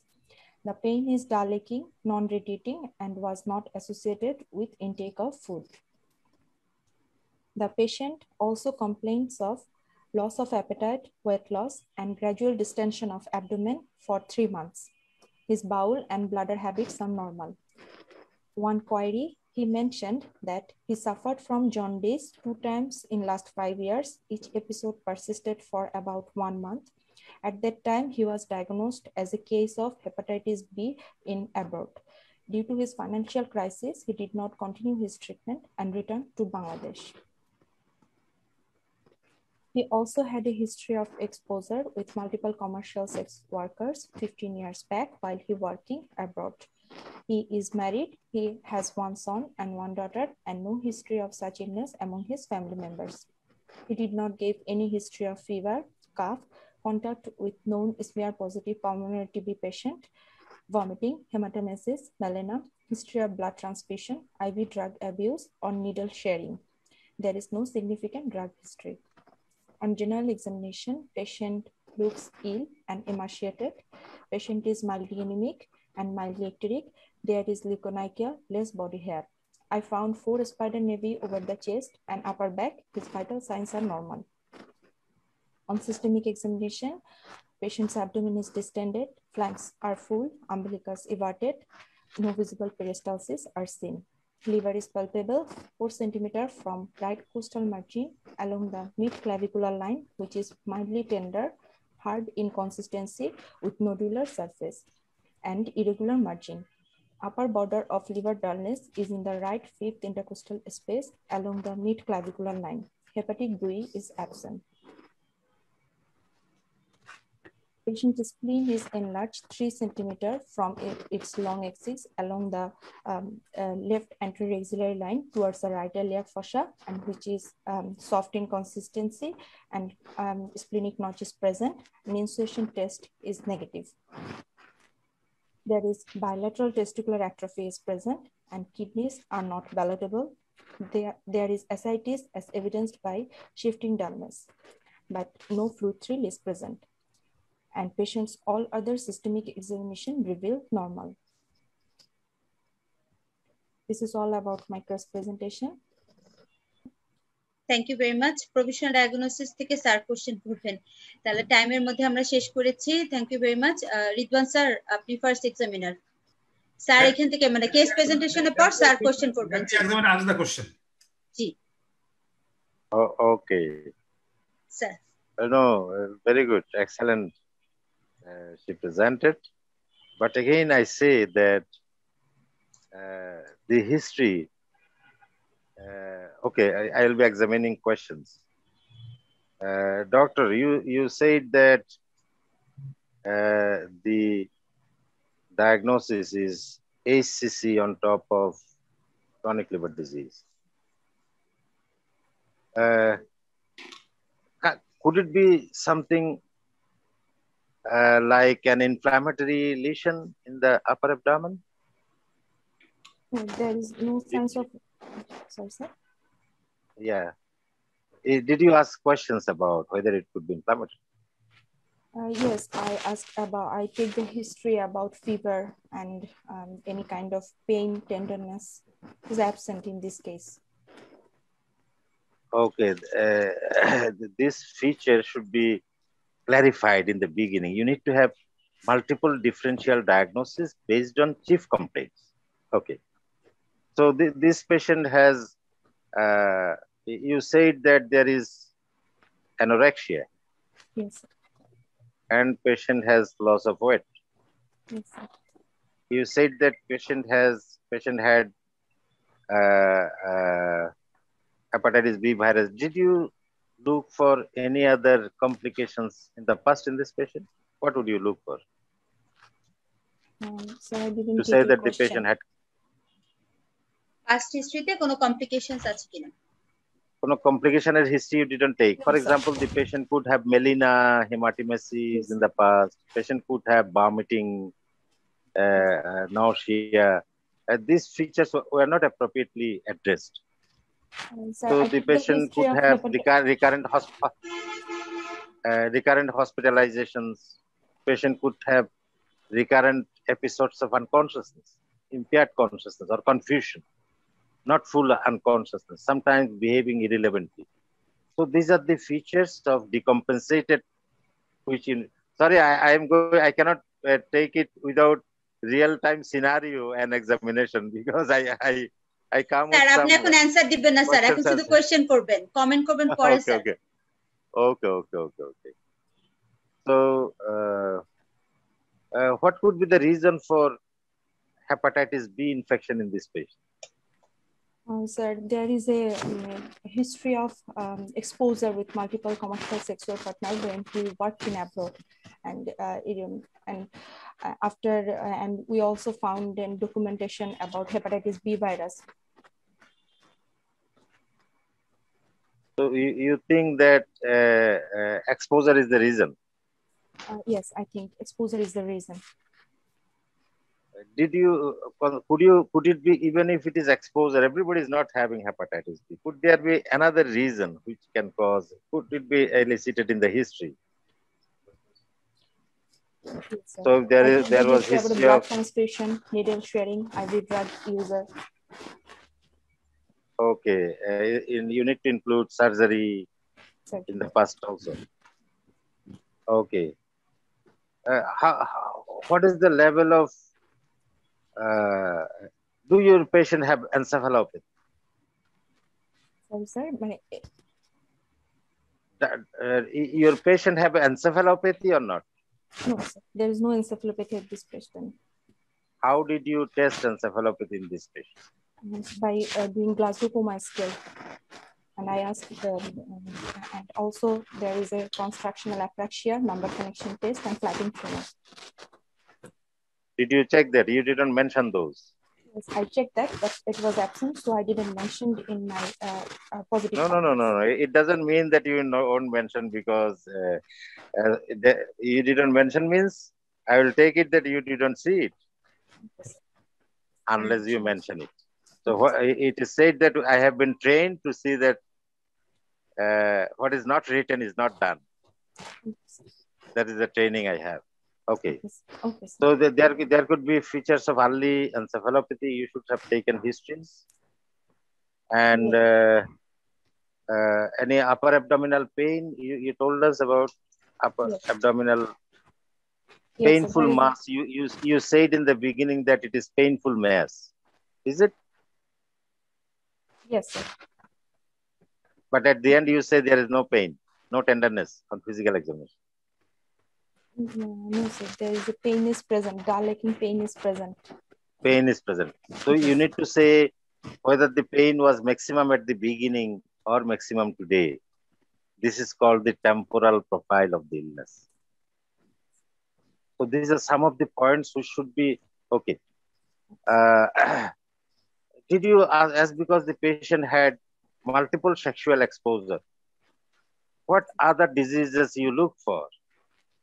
So I will look for HIV. Because one disease means it could be many diseases. Did you say us anything that whether he had any history of penile ulcer? He has any history of discharge per urethra? Yes, sir. So these should have come into the condition when you are incriminating one. It could be present now, it could be in the past. So whatever it is. Regarding, for example, in physical examination, you say that there is splenomegaly. Yes, sir. So what does it indicate? Sir, as ascites and splenomegaly indicate portal hypertension here. Portal hypertension. So in history, we expected you will be seeing, you will be telling us some features, whether the patient has features of portal hypertension, clinical features. So these are mostly melena, hematemesis. This history is inevitable here. Okay. Then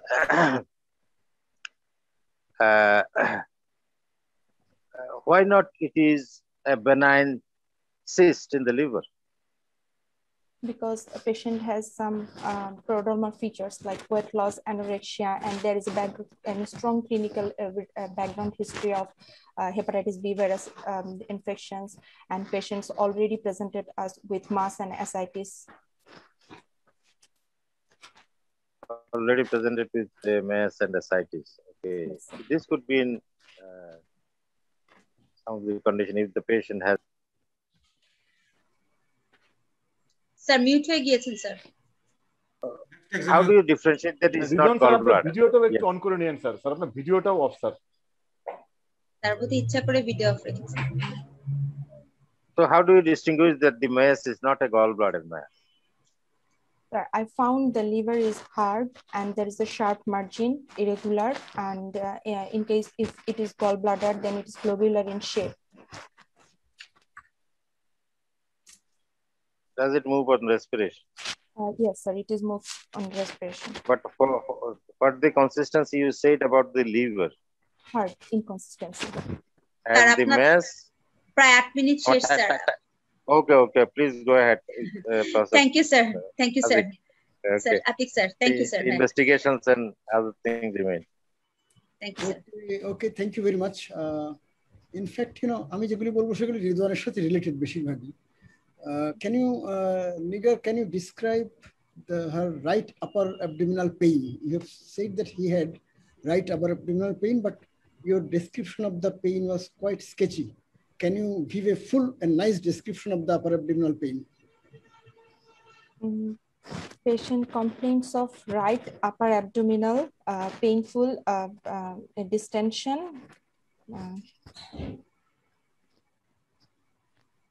There is a right upper abdominal dull aching. সম্ভাবনা খুবই কম। Patient একটা ডিসটেনশন বলতে পারে, একটা মাস আছে, পেইনটা একটা আলাদাভাবে বলতে পারে। We have to take separately the history of the mass. ম্যাসের কিছু জিনিস আমরা হিস্ট্রি থেকে পাবো, বেশিরভাগই আমরা এক্সামিনেশনে পাবো। The পেইনটাকে ডিসক্রাইব করো, give an independent description of the pain. Pain is dull aching, non-radiating, not associated with taking any food. Is it continuous or intermittent? And relieved, yes sir. Is it continuous or intermittent? Continuous. Day and night? Are you sure? Okay, if it is continuous, is it constant or continuous with exacerbations and partial remissions? মাঝে মধ্যে বাড়ে কমে না, একই রকমই থাকে, constant কিনা? Continuous and constant. Patient sir বলেছে যে এটা তার হচ্ছে সব সময় থাকছে এবং আস্তে আস্তে বাড়ছে, গ্র্যাজুয়ালি ইনক্রিজিং, কিন্তু এর মাঝখানে গ্র্যাজুয়াল ইনক্রিজের মাঝখানে আর কোনো ফ্লাকচুয়েশন হয় না, বাড়ে কমে না। না, এরকম কোনো হিস্ট্রি পেশেন্ট দেন।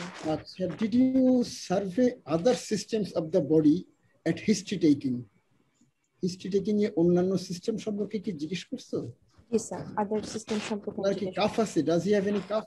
নো স্যার, কাফ নেই। আমি রেসপিরেটরি সিস্টেম এক্সামিন করেছি, সেখানে আমি কোনো সিগনিফিকেন্ট কিছু না। এক্সামিনেশন আলাদা, আমি হিস্ট্রি কথা জানতে চাচ্ছি। জি স্যার, হিস্ট্রিতে cough. Does he have any sexual dysfunction?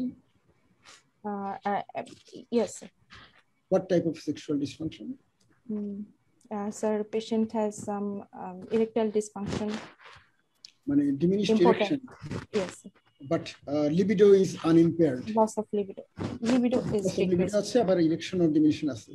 Yes. Acha, does he have any edema? Pedal edema? No, sir. There is no pedal edema. Does he have any distended vein or engorged veins in the abdomen? No, sir. There is no distended or engorged vein I found. Okay. And how many?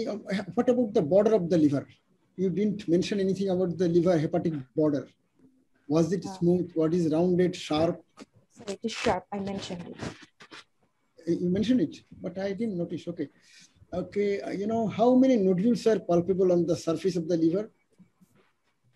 So during palpation, I found multiple nodule, but actually for confirmation, I want to do some investigation. Okay, and was there any bruit over any of these nodules? No, there is no bruit present. You have auscultated for yes, I auscultated. Okay, and does he have any clinical evidence of paraneoplasia? No, sir. I didn't found any clinical evidence of paraneoplastia. What clinical evidences did you look for or ask for? Lymphadenopathy. Lymphadenopathy, not paraneoplasty. This is metastasis. I mean paraneoplastic feature. Any evidence of paraneoplasia in history or examination? Can you just enumerate, what are the common paraneoplastic features of hepatocellular carcinoma? Clubbing. Clubbing. Okay, then others. Hypercalcemia. Very good, hypercalcemia. Then sorry, peripheral neuropathy. Peripheral neuropathy, okay, that is very rare. Okay, is there any further common things? Can there be hypoglycemia? Hypoglycemia. Did you ask him about hypoglycemic episodes? No, I didn't. Can there be polycythemia? Yes, polycythemia. Does he have any polycythemia? No. Okay. Can it be a metastatic carcinoma of the liver rather than hepatocellular carcinoma? No, sir. I didn't found any clue about the primary carcinoma which can lead to the secondaries in liver. No, actually, in patients who present with, metastasis, in approximately 50%, the primary is not detectable.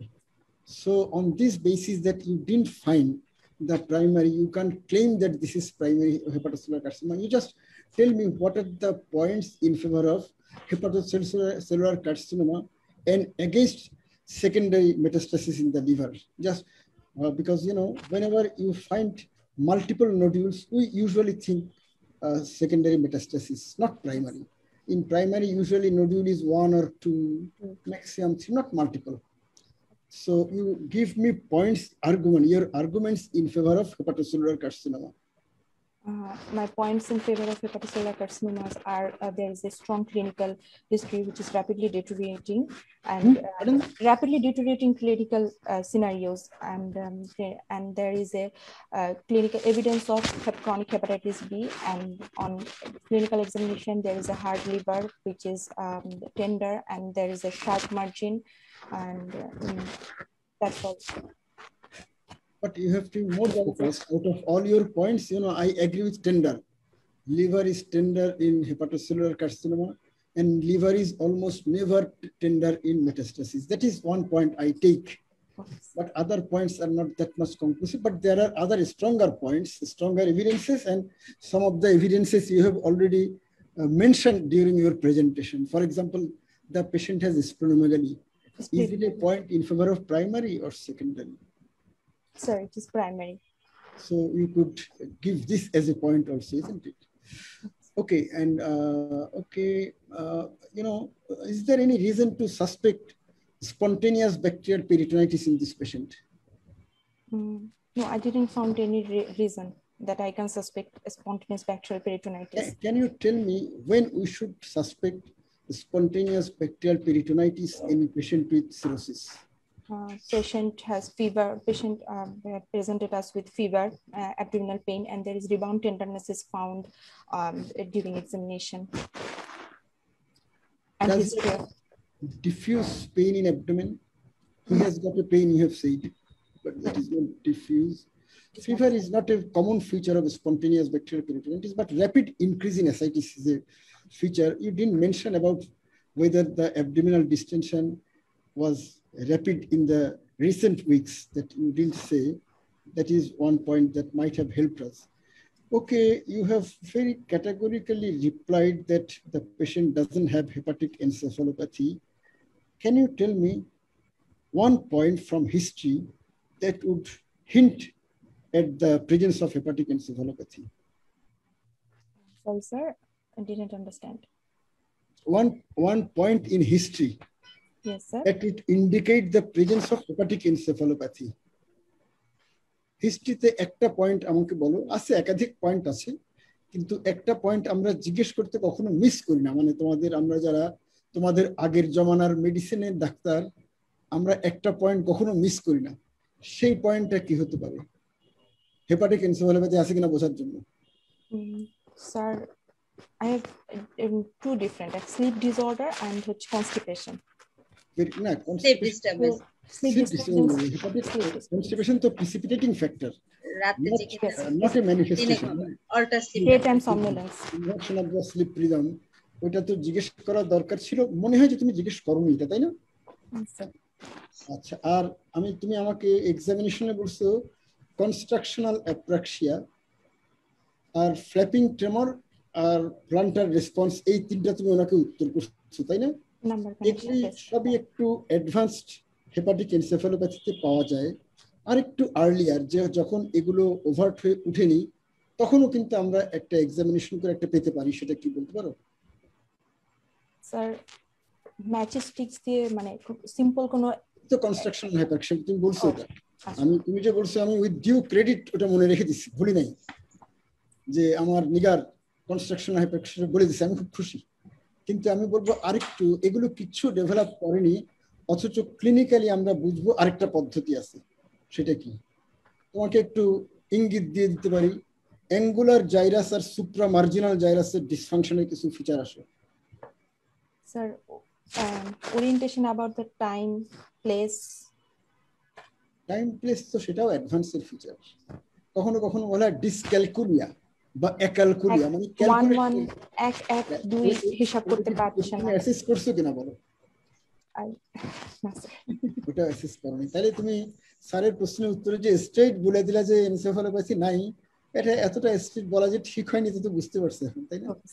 Okay sir, আপনার time 10 minute হয়ে গিয়েছে sir. Okay, thank you very much. এত ভালো question answer হচ্ছে যে থামাতে ইচ্ছা করছে না, কিন্তু sir thank you very much. Thank you.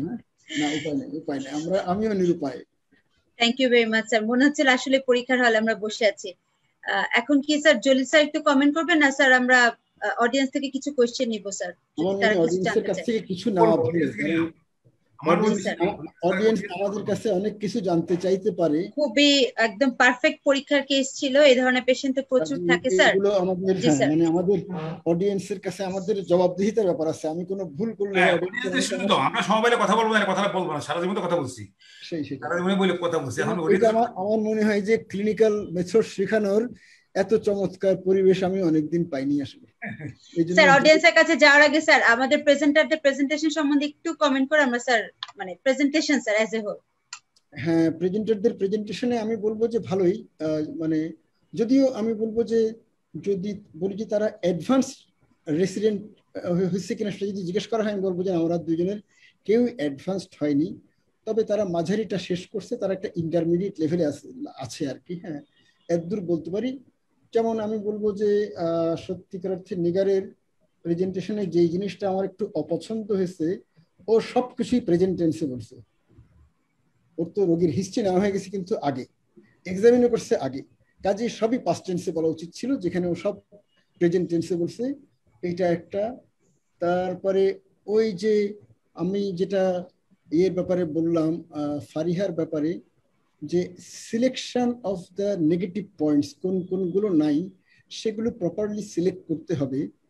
এবং ফারিহা আমাদেরকে দেখাচ্ছিল মানে এমন কতগুলো নেগেটিভ পয়েন্ট যেগুলো আমাদেরকে ওই রোগীর ডিজিজের কারণটা আমাদেরকে দেখাবে।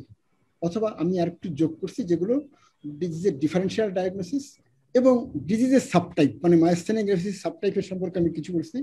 এগুলোর উপর ফারিহা যদি ওস্তাদি দেখাতে পারতো তাহলে আমি বুঝতাম যে ও জেনুইন ওস্তাদ। আর এছাড়া এই ইয়েতে যেমন নিগার, কিন্তু আমার মনে হয়েছে যদিও নিগার আমাদের উত্তর দিয়ে গেছে, আমরা খুবই খুশি, আমার প্রশ্নের উত্তর তো স্মার্টলি দিয়ে গেছে, রিদওয়ানের প্রশ্নের উত্তরগুলো অতটা স্মার্টলি দিতে পারেনি। এখন কিন্তু আমার মনে হচ্ছিল যে সিরোসিস এবং হেপাটোসেলুলার কার্সিনোমার যে কতগুলো কমপ্লিকেশন হয়, সেই কমপ্লিকেশনেরও হিস্ট্রি নিতে হবে, এবং সেগুলো না থাকলে সেগুলো কিন্তু নেগেটিভ পয়েন্ট হিসেবে উল্লেখ করতে হবে। এই যে রিদওয়ান যেটা বললো, what is not recorded is considered as absent, মানে মিষ্টান্ন হাড়ির ভিতরে মিষ্টি এনে আমার তো কোনো লাভ নাই, আমার খাওয়ার জন্য মুখের কাছে মিষ্টি আসতে হবে। তা এদিক থেকে একটু সমস্যা ছিল। তারপরে কোন কোন জিনিসগুলো আমরা এক্সামিনেশনেই বেস্ট পাবো, যেমন লামটা আমরা এক্সামিনেশনেই বেস্ট পাবো, এবং যখন আমরা এক্সামিন করব যদি আমরা সেখানে রোগী যদি ব্যথা পান আমরা সেটাকে টেন্ডার বলবো, আমরা কিন্তু কখনোই সেটাকে পেইনফুল বলবো না। এবং পেইন আবার আরেকটা জিনিস, হিস্ট্রির একটা চ্যাপ্টার, সেই পেইনটার আমার ভালো করে বিশদ হিস্ট্রি নেওয়ার একটা বিষয় আছে। তা এই জিনিসগুলো যদি হতো তাহলে আমি বলতাম যে ও একদম ফুললি ম্যাচিউরড হয়েছে। তারপরে ও বলছে যে ascites is present as evidence by shifting dullness। এই এক্সপ্রেশনটা আমি পছন্দ করিনি, কারণ ও যে প্রথমে বললো ইন্সপেকশনে অ্যাবডোমেন ইজ ডিস্টেন্ডেড, ফ্ল্যাঙ্কস আর ফুল, তাতেই কিন্তু আমি বুঝে যাই যে অ্যাসাইটিস আছে। তারপরে শিফটিং ডালনেস আমার সেটাকে যোগ করছে, কাজে এখানে কিন্তু শিফটিং ডালনেসের অ্যাসাইটিসের একমাত্র evidence was not the shifting dullness, there were other evidences. কাজে এখানে যদি নিগার যদি বলতো ওই মানে ওর পারকাশনের জায়গায় এসে অ্যাসাইটিস ইজ প্রেজেন্ট, তাহলে আমি বলতাম যে এটা মাস্টারলি অভিব্যক্তি হয়েছে, ও শিফটিং ডালনেস করছে, সেটা আমাদেরকে বুঝাই দিছে, আমরা কিন্তু এইটুক বুঝি, এইটুক বোঝার বুদ্ধি আমাদের আছে। আবার অথবা যদি বলতো shifting dullness is present ascites কথাটা না বলে, আমি সেটাকেও মনে করতাম একটা মাস্টারলি presentation.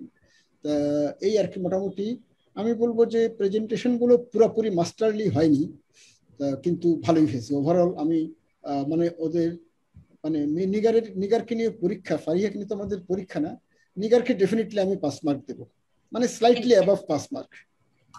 Thank you very much. এটা নিগারের জন্য আজকে সবচেয়ে বড় পাওয়া যে পাস মার্ক। নিগারের জন্য আমার এফসিপিএস এ 25-18 মাশাআল্লাহ। সবাই 16 সরি একটু ভুল বলে 16। ওপেন ডিসকাশন একটা বড় ক্ল্যাপ পেয়ে যেত এখন নিগার, থ্যাংক ইউ। আমরা এখন একটু অডিয়েন্সের কাছ থেকে কারো কোনো এই লং কেসের থেকে কোশ্চেন। আমি একটা কোশ্চেন সিলেক্ট করছি, আমি কি বলবো ফেসবুক লাইভ থেকে? A question towards presenter না towards panelists? Anyone can answer. এটা স্যারদের প্যানেলিস্টদের কাছে। Panelist, right abdominal painful mass কি চিফ কমপ্লেইন হওয়া উচিত? আতিক স্যার।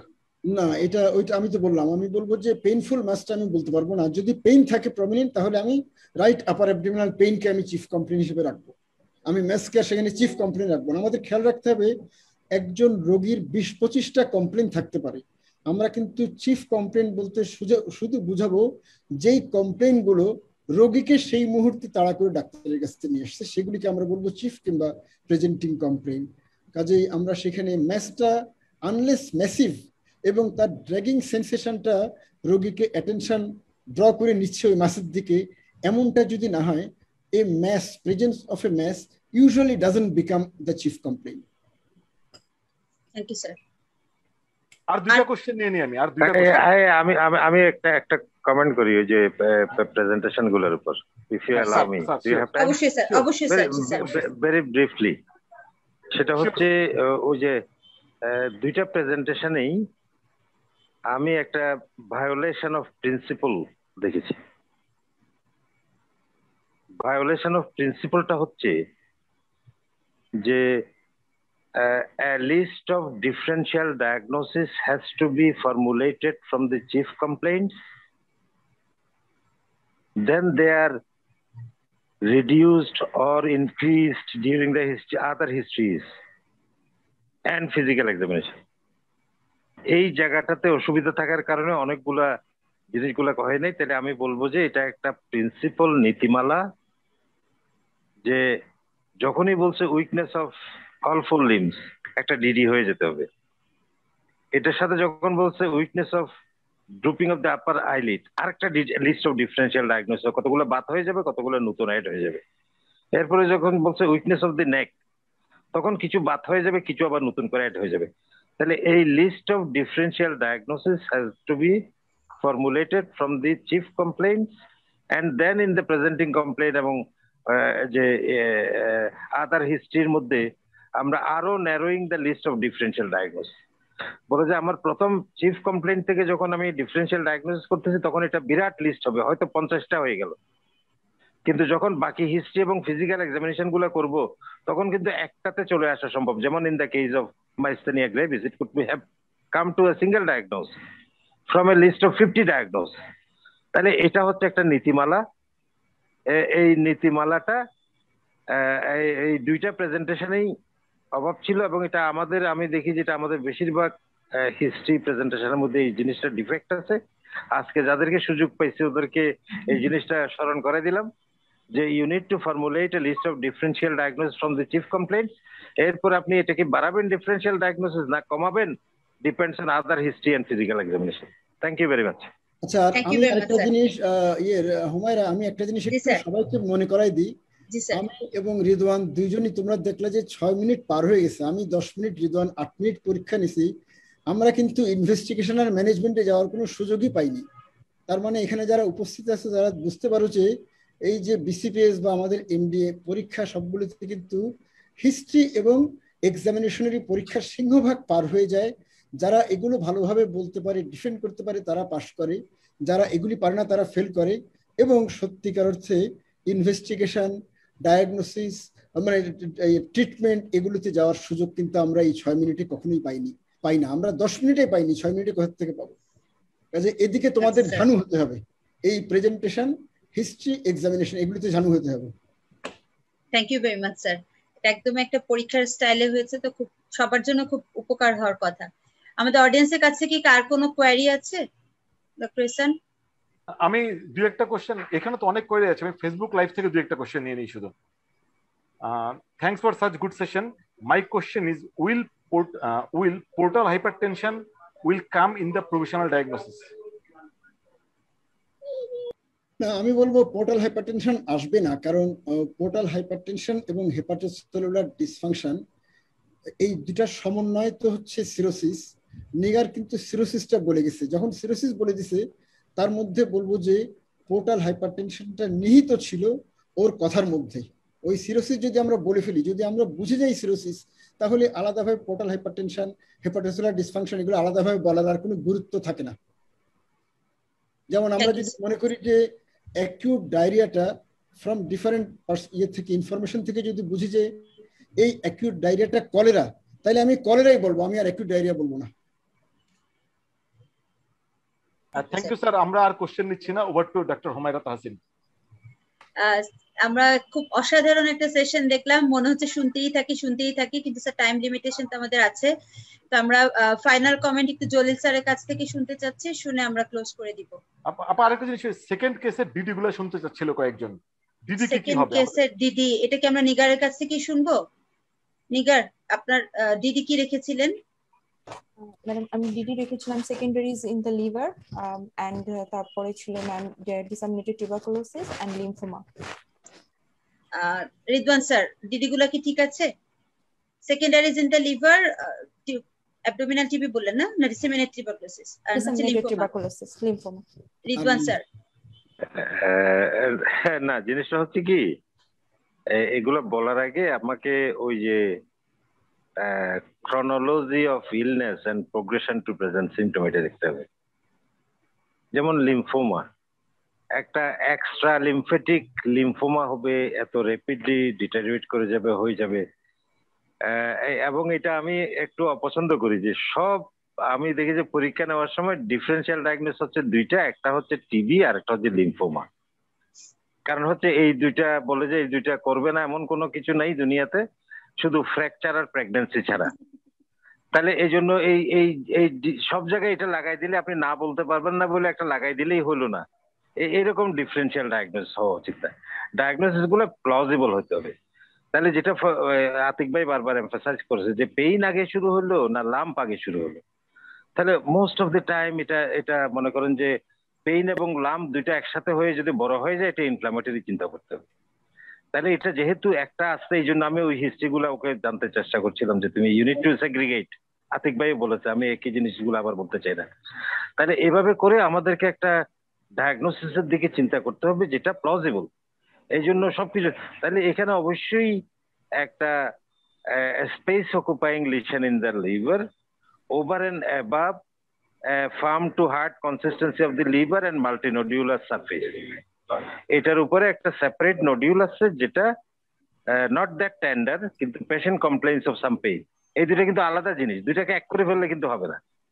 তাহলে এই জায়গাটাতে তখন ওইটা ডিফারেন্সিয়াল ডায়াগনোসিস হিসেবে মনে করেন এই যে বললাম সিস্ট বা অ্যাবসেস বা গল ব্লাডার লিশন অথবা এরকম কোনো আদার কোনো স্পেসিফিক, ইভেন যেটা লিম্ফোমাতে হতে পারে যে কোনো কিছু, তাহলে ওইরকম জিনিসগুলাকেই আগে ডিফারেন্সিয়াল ডায়াগনোসিসের মধ্যে রাখতে হবে, রেদার দেন যে আপনি না বলতে পারবেন না বলে আমি লিম্ফোমা রেখে দিলাম, এটাই কোনো ডিফারেন্সিয়াল ডায়াগনোসিসের পদ্ধতি হওয়া উচিত নয়।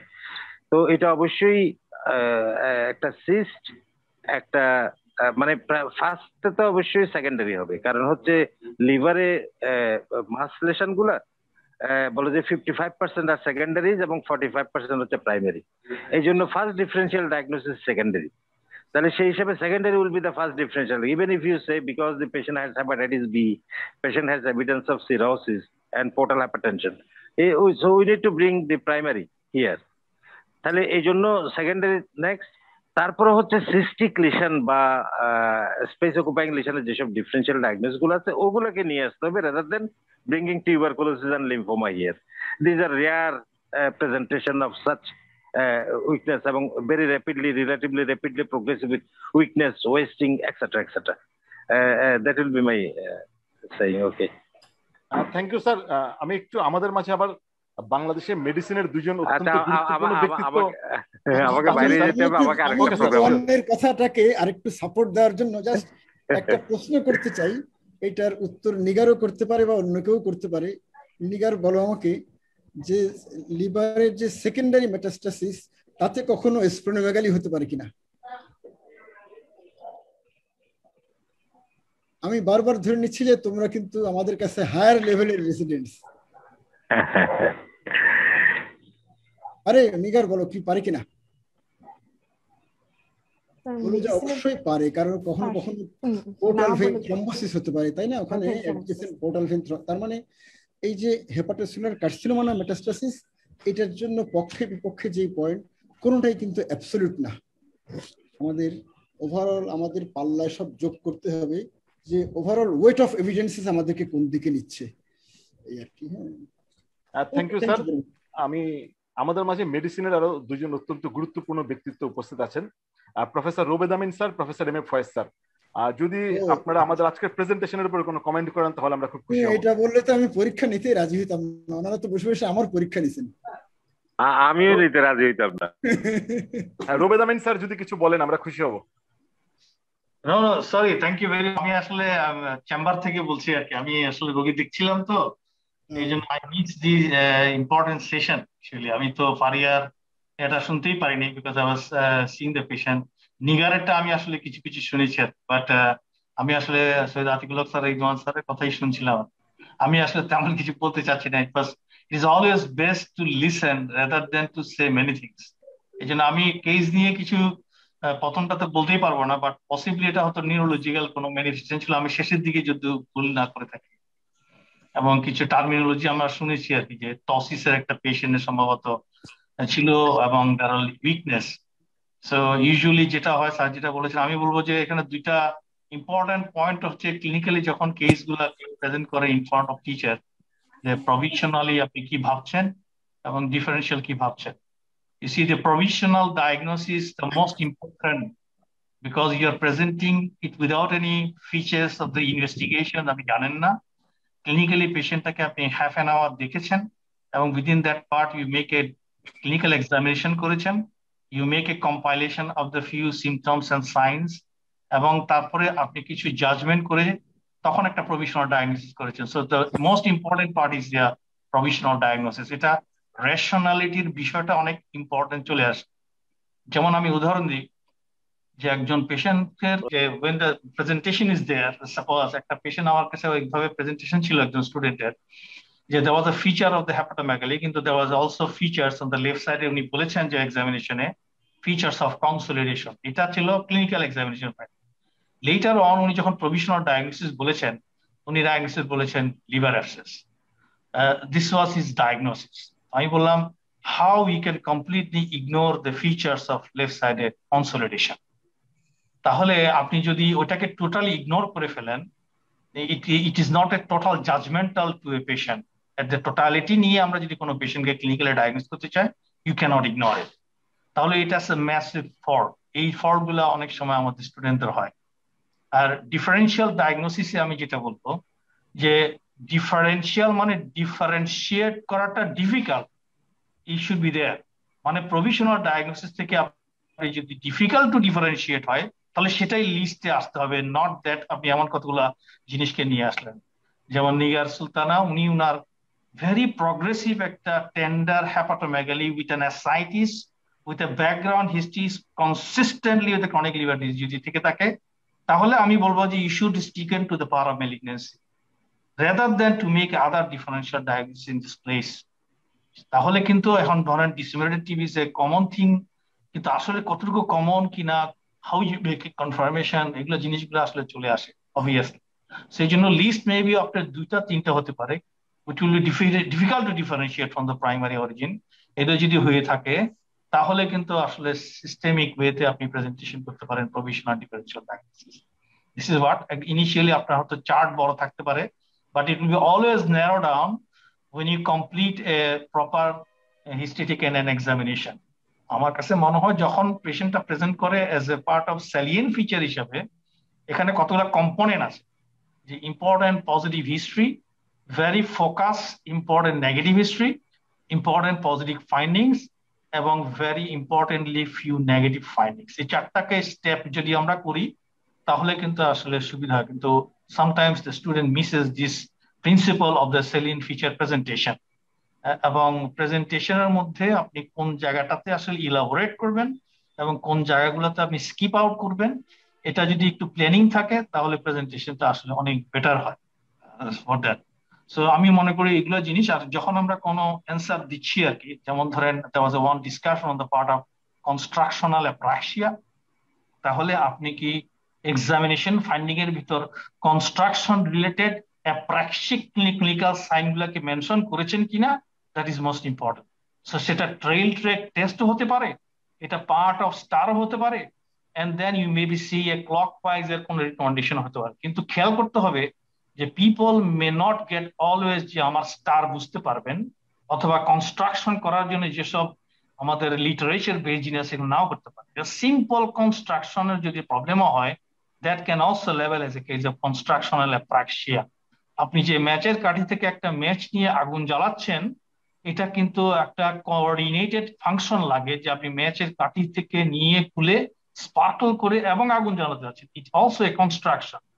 সো এই জায়গাগুলোও কিন্তু as a part of examination you can put, যদি সব মানুষ তো স্টার চিনতে পারবে. So this are the few things, but overall I think there was a fantastic discussion from our very honorable Ridwan sir and Sayyid Atiqul Haq sir. So we learn a lot, especially আমি ভাগ্য ভালো যে ওই সময় স্যারের সামনে এবার পরীক্ষা দিতে হয় নাই. I will be saying like Nigar and Fairia Fairuz, থাকলে হয়তো স্যার যাকে 16 দিয়েছিল আমাকে হয়তো 6 দিতে পারতো কিনা, really now. Thank you sir. Thank you very much, sir. Faiz sir আছেন বোধহয় আমাদের সাথে. Faiz sir, Dr. Hasan. Thank you. আসলে কথা তো এরকম ছিল না, কথা তো ছিল আমরা অডিয়েন্স থাকবো, যদি কেউ অডিয়েন্স দেখে অডিয়েন্স হতে পারে. তো ওই হিসেবে আমি এই বিডি ডক্টর ওনাদেরকে অভিনন্দন জানাই এবং অ্যাপ্রিশিয়েট করি এই জন্য যে 2021 সালে এসে আমি মনে করছি, আমি যখন 1980-তে যখন এই পোস্ট গ্রাজুয়েট স্টুডেন্ট ছিলাম তখন, এবং এই 40 বছরে কিরকম ট্রেমেন্ডাস পরিবর্তন হয়ে গেছে. আমার কাছে মনে হয় এখন 2021-এ যারা স্টুডেন্ট, তারা এখন ট্রেনিং করছেন বিভিন্ন জায়গায়, তারা খুবই ভাগ্যবান যে এই ধরনের আজকে 2টা কেস ওনারা শুনলেন, ওনারা দেখলেন, আলোচনা শুনলেন, এবং একই সাথে অত্যন্ত বিজ্ঞ প্যানেলের বক্তব্য শুনেছেন, খুব ক্রিটিক্যালি ওনারা কিন্তু অ্যাসেস করেছেন. তার মানে ওনারা 2টা চ্যাপ্টার কিন্তু পড়িয়ে ফেলছেন. মানে আসলে পড়া মানে কি, পড়া মানে পেশেন্ট পড়িয়ে ফেলছেন, এটি হচ্ছে গুরুত্বপূর্ণ.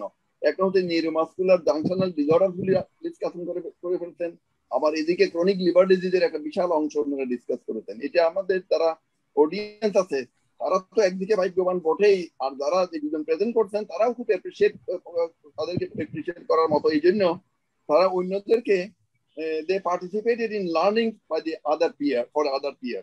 এটা একটা ভেরি গুড এক্সারসাইজ এবং এটা আসলে খুবই জোরদার করা দরকার. ওই যে অন্যান্য ওয়েবিনারের সাথে এগুলো অনেক বেশি গুরুত্বপূর্ণ. তবে আমি মনে করি এই 2টা কেসেই শুধুমাত্র লং কেস না, এই 2টা কেস যদি শর্ট কেস হতো তাহলে কি হতো. আমি যদি প্রথম কেসটা যদি শর্ট কেস বসাই দিতাম তাহলে কি ডিফারেন্সিয়াল ডায়াগনোসিস হতে পারতো, এটাও মনে বিবেচনা রাখা দরকার স্টুডেন্টদের. এবং যারা এক্সামিনার তারা তো অবশ্যই, যদি আমার মতো এরকম এক্সামিনার হয় বা পুরানো দিনের এক্সামিনার হয়, তাহলে ওই স্টুডেন্ট শর্ট কেসের মধ্যে যদি ইন্টারমিডিয়েট সিনড্রোম বা নিউরোটক্সিক না বলে কোনো অবস্থাতেই আমি এই শর্ট কেসে ওকে পাস করাবো না. এটা যদি শর্ট কেস দিতাম, আমি বলতো আমি এখন একটা লং কেস নিলাম, পরবর্তী একই পেশেন্টকে বসাই দিলাম আরেকজনকে যে শর্ট কেস তুমি ডিফারেন্সিয়াল ডায়াগনোসিস বলো, তাহলে দেখেন একটা একটা ডিসকাশনের মধ্যে প্যাটার্ন রিকগনিশন একরকম হতে পারে, আবার ডিসকাশন ভিন্ন রকম হতে পারে।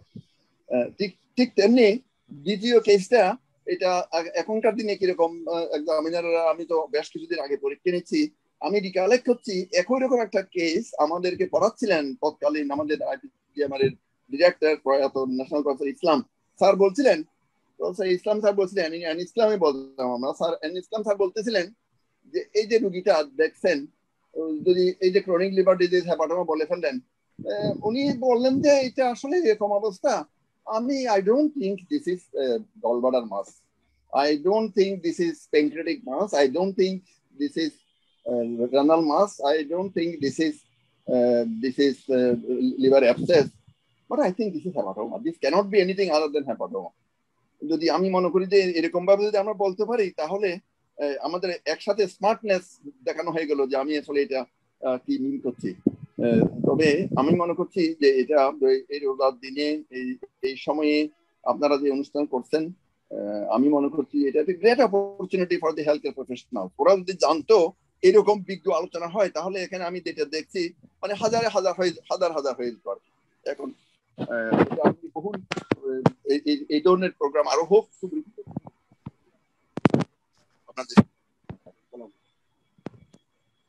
Thank you very much sir. আমরা আমাদের এই লম্বা সেশন অলমোস্ট শেষে চলে এসেছি। আমি আমাদের অবজারভার আমাদের জলিল স্যারের কাছ থেকে কিছু ফাইনাল কমেন্ট আশা করছি, তারপর আমরা ক্লোজ করে দিব। জলিল স্যার। Thank you. এত কথা বলা হয়েছে, আর তো বলার কিছু বাকি রাখে নাই, পুরো ডেভিডসন পড়ানো হয়ে গেছে। সবচেয়ে ক্রেডিট হলো যে এটা তো প্রোগ্রাম হলো ছেলেদের জন্য, কিন্তু প্রফেসর ফয়েজ তো একটা কারণে আসছে আমি জানি, কিন্তু প্রফেসর রুবেদের মতো একজন ব্যস্ত মানুষ, যে একজন সরকারি কর্মকর্তা প্লাস একজন ফিজিশিয়ান, সে যে অনুষ্ঠান দেখতে আসে, শুনতে আসছে, এটা হলো আমি মনে করি আজকের এই অনুষ্ঠানের সবচেয়ে বড় পাওনা। আমরা এখানে এই যে অনুষ্ঠানগুলো করা হচ্ছে এখন, যেহেতু করোনাকালীন আমাদের টিচাররা এখন অনসাইট পড়াতে পারতেছে না, সেই জন্য বিডি ফিজিশিয়ান বা অনেকে হয়তো অনলাইনে কোর্সগুলো করাচ্ছে এবং ছেলেরাও উপকার হচ্ছে বলে মনে হচ্ছে, এবং আজকে আরো বেশি উপকার পাইছে। আমি অনেক কথা বলার ছিল, একটা কথা না বলে পারতেছি না, বেশি বলবো না, আবার বুড়ো হলে বেশি কথা বলার অভ্যাস থাকে মানুষের, সেটা সমস্যা আছে একটা। তোমরা জানো, যারা ছাত্র তাদেরকে উল্লেখ করে বলতেছি, এইটা একটা ক্রিকেট খেলার মতন, একদল ব্যাটিং করে আর একদল বোলিং করে। তোমরা ব্যাটিং, খুব সময় তোমরা ব্যাটিং সাইডে আসো আর টিচার বোলিং সাইডে আসে। কে যে স্পিনিং বল করবে আর কে আটা কি একটা স্পিনিং আটা কি বল করে রাখে, কি বল বলে এটা বলো তো? পেস বল স্যার, পেস বল। কোন টিচার যে স্পিনিং বল করবে, কোন টিচার যে পেস বল করবে, এটা কিন্তু বলা মুশকিল। তো সুতরাং যারা নাকি ব্যাটে থাকে তারা কিন্তু তৈরি থাকা লাগে, স্পিনিং বলের জন্য তৈরি থাকা লাগে, আবার পেসিং এর জন্য কি কি আছে ওগুলোর জন্য তৈরি থাকা লাগে। তো তোমাদেরকেও সেরকম, যেমন আমরা এখানে মনে করো সৈয়দ আতিকুল হলো, প্রফেসর সৈয়দ আতিকুল হলো মনে করো স্পিনিং, আমারটা ছিল পেস আর রিদওয়ানেরটা স্পিনিং। সুতরাং এই জন্যই ক্লাসে আসতে হয়, জানতে হয় যে কোন স্যার স্পেসিং বল করে, কোন স্যার কি বলে মানে স্পিনিং বল করে। এই জন্য তোমাদের আসতে হয় ক্লাসে। ক্লাসে হয়, এখন তো ক্লাস নাই, বা যেখানে ক্লাস হয় সেখানেই ঘরে বসে মেডিসিন কোনো শিক্ষা হবে না। কিন্তু ক্লাসে আসলাম, যতদিন পর্যন্ত রোগীকে হাত না দিবা ততদিন পর্যন্ত মেডিসিন শিক্ষা হবে না। আমাদের প্রফেসর মোতালেব সাহেব, আমাদের সবাই টিচার, আতিক বলো, রিদওয়ান বলো, প্রফেসর আতিক বলো, প্রফেসর রুবেদ বলো, আমাদের মোতালেব সাহেব টিচার ছিল, একটা কথা অনেক কথা বলতো উনি। একজন ছাত্রী 100টা স্পিন এক্সামিন করে, আরেকজন ছাত্রী 101টা স্পিন এক্সামিন করে, যে 100টা স্পিন এক্সামিন করছে হি ইজ দ্য মোস্ট মানে মোর অভিজ্ঞ, কোনো সন্দেহ নেই। এটা যতটুকু শুরু করবা এক্সামিনার যে হও, তোমাদের এখানে আসলে এক্সামিন ভেরিয়েশন তোমরা নিশ্চয়ই খেয়াল করছো, এবং তোমরা গল্প বলো আমাদের পিছিয়ে তোমাদের কত আলোচনা করো, আমাদেরকে নিয়ে আসি, আমরা জানি। এই দেখো, হয়তো দেখবা যে এখানে আদিক সাহেব এক ধরনের কোশ্চেন করতেছে, জোয়ান স্যার এক ধরনের কোশ্চেন করতেছে, এবং এইটাই কিন্তু নিয়ম না ঠিক, এটা আসলে কিছু করার নাই, এক্সামিনের ভেরিয়েশন হয়, কিন্তু তোমাদের কাছে জানতে হবে। তবে পৃথিবী জুড়ে এই এক্সামিনের ভেরিয়েশন কমানোর জন্য কিন্তু পরীক্ষা সিস্টেমে আমূল পরিবর্তন হচ্ছে, আমরা সেই হিসেবে পিছিয়ে আসি। তো বিসিবিএস কিছু উদ্যোগ নিচ্ছে এই সিস্টেমটাকে একটু চেঞ্জ করার জন্য, কিছু কিছু উদ্যোগ নিচ্ছে, যেমন ভাইবার সিস্টেমটাকে চেঞ্জ করে এখন আইইউ করা হয়েছে, এই ধরনের যেন এক্সামিনের ভেরিয়েশনটা কমানো যায়, কারণ আমরা হিউম্যান নেচার। যেমন মনে করো এই প্রফেসর সৈয়দ আতিকুল বললো যে সিরিজে পোর্টাল হাইপারটেনশন বলা উচিত না। হ্যাঁ ঠিক আছে, পোর্টাল হাইপারটেনশন বলা উচিত, কিন্তু কোনো কোনো এক্সামিনে পছন্দ করে কিন্তু যে সিরিজ পোর্টাল হাইপারটেনশন বলো, কারণ উনি বলেছে যে পোর্টাল হাইপারটেনশন একটা ডায়াগনোসিসের মতো, এইটা যদিও সিরিজ বলে কভার হয়ে যায়। Professor Atik very much right, কিন্তু কেউ পছন্দ করে জিনিসটা বলতে, এটা তোমাদের জানতে হবে এগুলো নিয়ে। তারপর মনে করে অ্যাসারিজ ইভিডেন্স পাই, এটা ঠিক যে শিপ ইনারে বলে অ্যাসারিজ বোঝা যাচ্ছে, কিন্তু অ্যাসারিজ ইভিডেন্স বাই শিপ ডাব্লিউএসসি কথাটা অনেক এক্সামিনার পছন্দ করে। তবে হ্যাঁ, আমরা কিন্তু এখন যারা আমরা এক্সামিনার তারা কিন্তু আমরা আমাদের ইগোটাকে দমন করার চেষ্টা করি। আমি যেটা পছন্দ করতেছি না, যদি স্টুডেন্ট ভালো ঠিক মতো বলে থাকে তাহলে আমি ধরে নিচ্ছি সে হয়তো তারা হয়তো কেউ পড়াইছে, সুতরাং আমরা কিন্তু আমরা ইগো থাকি না, আমরা কিন্তু এটা ছেড়ে দিই। না আগের দিনের টিচাররা কিন্তু একটু ছিল ইগো। তার painful mass in the abdomen যেটা ডক্টর নিগার বলছে, এটাও আতিক সাহেব পছন্দ করে নাই, কিন্তু অনেকে পছন্দ করতে পারে যে সে আসছে, রোগীটা আসছে যে আমার এখানে চাকা আছে, চাকাটা ব্যথা করতেছে, তো রোগী যে ভেবে বলবে সেভাবে বললে কোনো সমস্যা হইতে পারে না, ভেরিয়েশন আছে। তবে যদি এক্সামিনার ঠিক বলে এটা নিয়ে আমরা কোনো আপত্তি করি না। তো এই ধরনের এক্সামিনার ভেরিয়েশন জানার জন্য কিন্তু আমাদেরকে আসতে হয় এইটা। আর ডায়াগনোস কি করে বলতে হবে এটা কিন্তু আলাদা ক্লাস হওয়া উচিত। আমি মাঝে মাঝে নিছি, আমার যারা টিচার এখানে যারা তারাও নেই মাঝে মধ্যে, এটা এইখানে এক কথা সম্ভব না। আমি শুধু একটা কথা বলি, আমরা যখন একটা বাচ্চার নাম রাখি আমরা কিন্তু বহু কিছু খুঁজি, এটা কি ইসলামিক নাম কিনা, অনইসলামিক নাম কিনা, সুন্দর সুন্দর নামের বই আছে, বইগুলা খুঁজি, বহু আত্মীয় জিজ্ঞাসা করি নামটা কি সুন্দর, এরকম একটা সুন্দর নাম আমরা পছন্দ করি। ঠিক পরীক্ষা সব এরকম ডায়াগনোসটা সেরকম সুন্দর হওয়া উচিত, যেমন তুমি বাচ্চার জন্য নাম রাখার জন্য যেভাবে কষ্ট করো। যাও, এটা নিয়ে আলাদা ক্লাস হওয়া উচিত, এটা নিয়ে এখানে ডিসকাস করার সুযোগ নেই। ডক্টর ফারির একটা দুঃখ, আমি প্রথমে তাকে বলছিলাম অনারারি মেলওয়ে স্যার বইলে আমার কাছে খুব কষ্ট দিছে আমাকে, এবং আমরা খুব এই অনারারিত্ব ঘুষুক তার আমরা আশা করি রাস্তায় একটাই, তাকে পাঠ পাস করতে হবে অথবা রেসিডেন্সিতে ভর্তি হতে হবে, ভর্তি হইলে তার অনারিত্ব ঘুষে যাবে। আমরা আশা করি সেই সুহাসায় তার অনারিত্ব ঘুষে যাক। ডিজাইনের পেছনে ভালো হয়েছে, ওনারা বসে সবকিছু। তবে কতগুলা যেমন এই জন্য ডায়াগনোস সে বলতো, আমি কিন্তু রিফিউট করতাম, আমি তার ডায়াগনোস শিখা যেতাম না, কারণ আমার ডায়াগনোস ছিল থাইরয়েডসিডোসিস, এবং তার জন্য কষ্ট হইতো রিফিউট করা, কারণ সে বলে গেছে TSH 0.01 is too little। সুতরাং থাইরয়েডসিডোসিস কিন্তু অনেক কিছু অ্যাসপেক্ট করতে পারা যায়। টোসিস, কারণ রোগী তো PTC SUS পড়ে আসে না, তুমি এটা টোসিস বানাইছো, রোগী কইছে আমার চোখের পাতা দুর্বল লাগতেছে, তুমি এটা টোসিস বানাইছো হয়তো, সুতরাং টোসিস এটা তো তুমি বানাইছো, রোগী কি বলছে আমি জানি না।